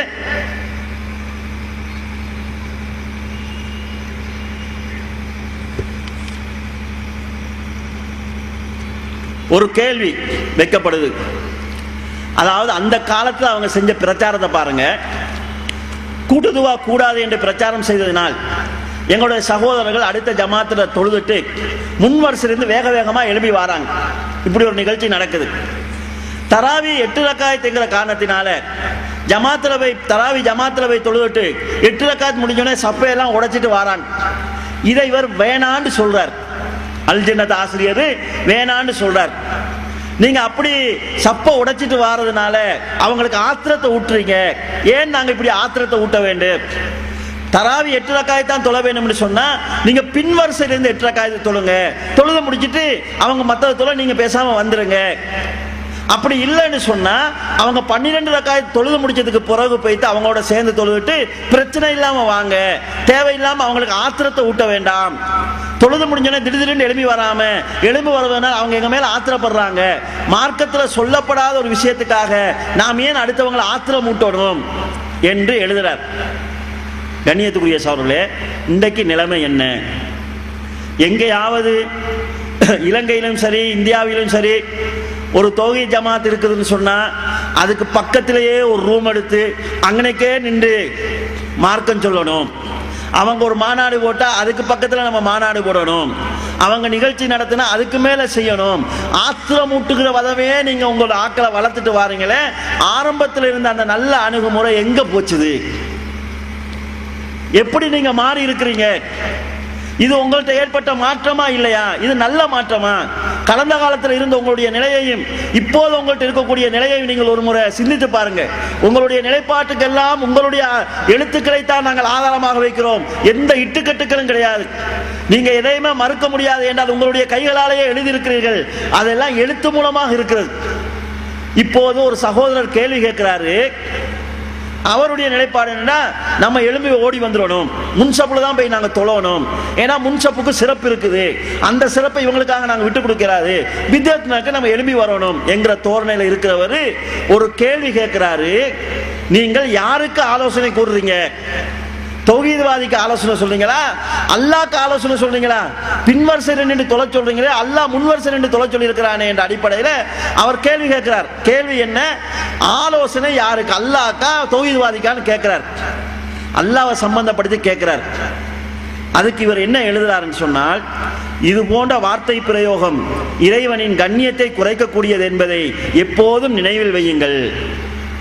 நீங்க எங்களுக்கு சொல்றீங்களா அல்லாஹ்க்கு சொல்றீங்களான்னு கேட்டா இது அல்லாஹ்வின் கண்ணியத்தை குறைக்குது, இப்படி எல்லாம் கேட்க கூடாது என்று சொல்லி 1993 பிப்ரவரி 21 எழுதினவர் இப்ப அல்லாஹ்வை பத்தி பேசக்கூடிய அல்லாஹ் என்ன கேனக்கு இருக்கனான்னு கேட்கிறாங்க. அப்போ அல்லாஹ்வுடைய கண்ணியத்தை பேணணும்னு அல்லாஹ்க்கா நீங்க கற்றுக் கொடுக்குறீங்கன்னு கேட்ட நேரத்திலேயே கண்டிச்சு எழுதினது. இதெல்லாம் அல்லாஹ்வுடைய கண்ணியத்தை குறைக்கும் என்பதை எப்போதும் மனதில் வையுங்கன்னு சொன்னீங்களே, இப்ப நீங்க மனசுல வைக்கலையே. நபிமார்களை பத்தி பேசுகின்ற போது மரியாதையும் கண்ணியமும் தாழ்ந்து விடக்கூடாது என்கிற நிலை இப்போது உங்கள்கிட்ட இல்லாம போச்சுதே. சஹாபாக்களை பத்தி பேசுகின்ற போது அவங்களுடைய கண்ணியத்துக்கோ மரியாதைக்கோ களங்கம் கற்பிக்கிற மாதிரி பேசக்கூடாது என்கிற மனநிலை இப்போது உங்கள்கிட்ட இல்லாம போச்சுதே. எப்போதும் மனதில் வைத்து செயல்பட வேண்டும் என்று சொன்ன நீங்க இப்ப மாறிட்டீங்களே. இந்த மாற்றம் நியாயமான மாற்றமா, நல்ல மாற்றமா, நல்ல வழிக்கு உங்களை கொண்டு செல்லக்கூடிய மாற்றமா என்பதை சிந்தித்து பாருங்கள். கண்ணியத்துக்குரிய சகோதரர்களே, இப்படி பல செய்திகளை நாம் சொல்லலாம். மற்றவர்களை மதிப்பீடு செய்கின்ற போது நடுநிலையான ஒரு மதிப்பீடு அவரிடத்தில் இருந்தது. அபுல் அலா மௌதூதி ரஹ்மத்துல்லாஹி அவர்களை பற்றி அவரிடத்தில் ஒரு கேள்வி கேட்கப்படுது. ஜமாத்தே இஸ்லாத்தினுடைய இஸ்தாபகர். இதோடு நான் என்னுடைய உரையை நிறைவு செய்கிறேன். கேள்வி கேட்கிறவர் அபுல் அலா மௌதூதியை பற்றி என்ன சொல்கிறேன்னு கேட்கிறாங்க. ஜமாத்தே இஸ்லாத்தினுடைய இஸ்தாபகர். இவர் பதில் சொல்கிறார், அவர் மதுகபுகளை நியாயப்படுத்தி இருந்தாலும் சில மார்க்க விஷயங்களில் நமக்கும் அவர்களுக்கும் இடையிலே மாற்று கருத்துக்கள் இருந்தாலும் அவர் மார்க்கத்தை தெளிவாக சொல்வதிலே ஆர்வம் காட்டியவர். குர்ஆனையும் ஹதீஸையும் மாற்று மதத்தவர்களும் புரிந்து கொள்ளக்கூடிய விதத்தில் தர்க்க ரீதியாக எடுத்து வைத்தவர். பல மக்கள் இஸ்லாத்துக்கு வருவதற்கு அல்லாஹ் அவரை காரணமாக ஆக்கியிருக்கிறான்.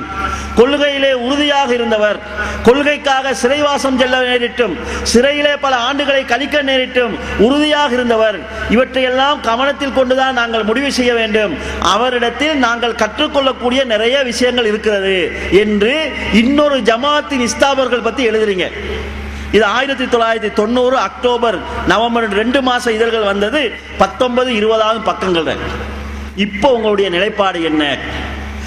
அடுத்த ஜமாத்தை சேர்ந்த நல்லவர்களை கூட காசிக்கு வேலை பார்க்கறாங்க, சவுதி ரியாலுக்காக வேலை பார்க்கறாங்க, காசு இல்லைன்னா எதுவுமே செய்ய மாட்டாங்க, உள்நோக்கத்துல தான் இருக்கிறாங்க. பள்ளி கட்டுறதுக்கு காசி வரும், அரவாசை அடிச்சுக்குவாங்க, மற்ற அரவாசில தான் கட்டுவாங்க. அந்த கமிஷனுக்காகத்தான் இவங்க வேலை செய்யறாங்க, மார்க்கமே இவங்களுடைய நோக்கம் கிடையாது என்றெல்லாம் எல்லார பத்தியும் உலகத்துல யார் யார் மிச்சம்னு தெரியாது, எல்லார பத்தியும் குறைவா சொல்றீங்களே. அந்த நேரம் இருந்த அந்த நடுநிலையான பார்வை இப்ப உங்கள்கிட்ட எங்க இல்லாம போச்சுது. இப்படி பார்த்தா கண்ணியத்துக்குரிய சகோதரர்களே, கொள்கை ரீதியாகவும் தடம் புரண்டிருக்கிறீர்கள். அணுகுமுறை ரீதியாகவும் தடம் புரண்டிருக்கிறீங்க, பண்பாட்டு ரீதியாகவும் தடம் புரண்டிருக்கிறீங்க. அன்றைக்கு நீங்க கிறிஸ்தவர்களோட விவாதம் செஞ்சீங்க. அந்த விவாதத்தில் கடுமையான சில வார்த்தைகள் பேசுகின்ற போது அப்போது அமீராக இருந்தவர் உங்களை கண்டிச்சாரு. கண்டிச்சதை வாழ்த்தி விவாதத்தின் முடிவிலே பேசுனீங்க. இப்ப நீங்க விவாதத்துக்கு போனா அந்த மாதிரி விவாதங்களை குடும்பமா இருந்து பார்க்கக்கூடிய நிலை இருக்குதா? நடுநிலையாக இருந்து பார்க்கிறவன் இவங்க நல்ல கருத்தை சொல்றாங்கன்னு ஏற்றுக்கொள்ளக்கூடிய நிலை இருக்குதா? அப்ப எல்லாவற்றிலும் மாற்றம் உங்களிடத்துல வந்திருக்குது. எனவே கண்ணியத்துக்குரிய சகோதரர்களே, அந்த சகோதரத்திலே நாங்கள் கேட்கிறோம், நீங்கள் நிறைய பணி செய்திருக்கிறீர்கள், நிறையவே மக்களை சத்தியத்தின் பக்கம் கொண்டு வந்திருக்கிறீர்கள். உங்களால் சத்தியத்தில் வந்தவர்கள் இன்று உங்களை வெறுக்கக்கூடிய நிலைக்கு நீங்கள் ஆளாகி இருக்கிறீர்கள். உங்களுடைய கடந்த கால பணிகளை அல்லாஹ் வீணாக்காமல் இருக்கிறதுக்காக, கடந்த கால பணிகள் அநியாயமாக ஆகிவிடாமல் இருக்கிறதுக்காக உங்களுடைய கொள்கையையும் நடைமுறையையும் நீங்கள் மீள் பரிசீலனை செய்யுங்கள். உங்களுடைய ஏற்பாடு சரிதானா என்று பாருங்கள். எங்களுடைய ஆசையெல்லாம் உங்களை கேவலப்படுத்த வேண்டும் என்கிறதோ, உங்களை அதாவது தரம் தாழ்த்த வேண்டும் என்கிறதோ கிடையாது. நீங்கள் மரணிப்பதற்கு முன்னாலேயே உங்களால் சொல்லப்பட்ட தவறான கருத்துக்கள் உங்களாலேயே திருத்தப்பட வேண்டும் என்று நாங்கள் விரும்புகிறோம். எனவே கண்ணியத்துக்குரிய சகோதரர்களே, இது மறுமையோடு சம்பந்தப்பட்ட விஷயம் என்பதனால் நடுநிலையோடு நின்று சிந்தித்து பாருங்கள். அவருடைய கொள்கையை ஏற்று இன்று எங்களையெல்லாம் முஸ்லிக் என்று சொல்லக்கூடிய சகோதரத்திலே கேட்கிறோம். ஒரு முஸ்லிமை பார்த்து முஸ்லிக் என்று சொன்னால் சொன்னவன் முஸ்லிக் ஆகி விடுவான். காபிர் என்று சொன்னால் காபிர் என்று சொன்னவன் காபிர் ஆகி விடுவான். எங்களை முஸ்லிக் என்று ஒதுக்குவதை மூலமாக அந்த நிலை இல்லை என்றால் உங்களுக்கு அந்த நிலை ஏற்படும் என்கிறதை நான் கொஞ்சம் அதாவது அக்கறையோட அச்சத்தோடு சிந்தித்து பாருங்கள். இந்த சொல்லப்படக்கூடிய கருத்துக்கள் ஒரு ஆளை நம்பி நீங்க இருக்காதீங்க. மார்க்கத்துக்கு ஒரு ஆள் சொந்தக்காரன் கிடையாது. மனிதன் என்கிற அடிப்படையில் அவர்களிடத்திலும் தவறு வரும். அந்த தவறுகளுக்கு நீங்கள் பலியாகி விடாதீர்கள். நீங்க ஆரம்ப காலத்தில் விதத் செஞ்சவங்க மறுமையில வைத்து தங்களுடைய தலைவர்களுக்கு எதிராக சாபம் செய்வார் என்று சொன்னீங்களே, அதே நிலை உங்களுக்கு வந்துவிடக் கூடாது. அல்லாஹ்வுடைய ரசூலை நான் பின்பற்றி இருக்க வேண்டாமா? இன்னா அத்தனா சாதத்தனா குபரானா, எங்களுடைய தலைவர்களையும் எங்களுடைய பெரியார்களையும் பின்பற்றினோம். சபீலா, அவர்கள் எங்களை வழிகெடுத்து விட்டார்கள் என்று சொல்லக்கூடிய நிலை மறுமையில் உங்களுக்கு ஏற்பட்டு விடக்கூடாது. எனவே மற்றவர்களுடைய கருத்துக்களையும் பாருங்கள். இந்த குர்ஆன் சுன்னா என்ற நிலையிலிருந்து வாருங்கள். குர்ஆன் சுன்னாதான் எங்களுடைய உயிர் மூச்சு என்று சொன்னீர்கள். குர்ஆனிலும் பிழை என்கிற நிலைக்கு வந்து விட்டீர்கள். சுன்னாவிலும் மறுக்கப்பட வேண்டியது இருக்குது என்கிற நிலைக்கு வந்து விட்டீர்கள். யாரையும் தனி நபர்களை தரக்குறைவாக விமர்சிக்க மாட்டோம் என்று சொன்னீர்கள். இன்றைக்கு அதை நீங்கள் செய்து கொண்டிருக்கிறீர்கள். தவறை யார் சுட்டிக்காட்டினாலும் அதாவது பணிவாக அதை ஏற்போம் என்று சொன்னீர்கள். இன்று யார் தவறை சுட்டிக்காட்டினாலும் அவர்களை கேவலப்படுத்தும் விதமாக அவதூறுகளையும் குற்றச்சாட்டுகளையும் சொல்கிறீர்கள். எனவே உங்களுடைய பழைய நிலையிலிருந்து நீங்கள் தடம் புரண்டிருக்கிறீர்கள். அந்த நிலையிலிருந்து நீங்கள் உங்களை மாற்றிக்கொள்ள வேண்டும். அதற்காக இந்த செய்தியை சொல்கிறோம். இவ்வளவு தெளிவாக சொன்னதுக்கு பிறகு அல்லாஹ்வின் மீது சத்தியமாக சூனியம் இருக்குது என்று நம்புகிறவனும், அல்லாஹ் நாடினால் அதனால் தீங்கு ஏற்படும் என்று நம்புகிறவனும் முஸ்லிக் இல்லை என்பதை அல்லாஹ் மீது சத்தியம் செய்து சொல்கிறோம். இதை நீங்க நம்பாம இதற்கு பிறகு நீங்கள் எங்களுக்கு பின்னால தொழக்கூடாது என்கிற கொள்கையில நீங்க இருக்கிறீங்கன்னு சொல்லி சொன்னால் உங்களை அல்லாஹ்வுடைய பொறுப்பிலே விடுகிறோம். இது அல்லாஹ்வுடைய பொறுப்பில் இருக்கட்டும். எனவே கண்ணியத்துக்குரிய சகோதரர்களே, சொல்ல வேண்டியதை சொல்லிவிட்டோம். உங்களுடைய கபருக்காக, உங்களுடைய மறுமைக்காக, உங்களுடைய மகசருக்காக நடுநிலையாக நிதானமாக இருந்து சிந்தித்து சத்தியத்தின் பக்கம் மீளுமாறு தௌஹீதிலிருந்து தடம்புரண்டு சென்ற அந்த சகோதரத்திலே அன்பாக அழைப்பிவிட்டு எனது இந்த உரையை நிறைவு செய்கிறேன். வாஹிரு தௌவானா அல்ஹம்துலில்லாஹி ரப்பில் ஆலமீன். அஸ்ஸலாமு அலைக்கும் வரஹ்மத்துல்லாஹி வபரகாத்துஹு.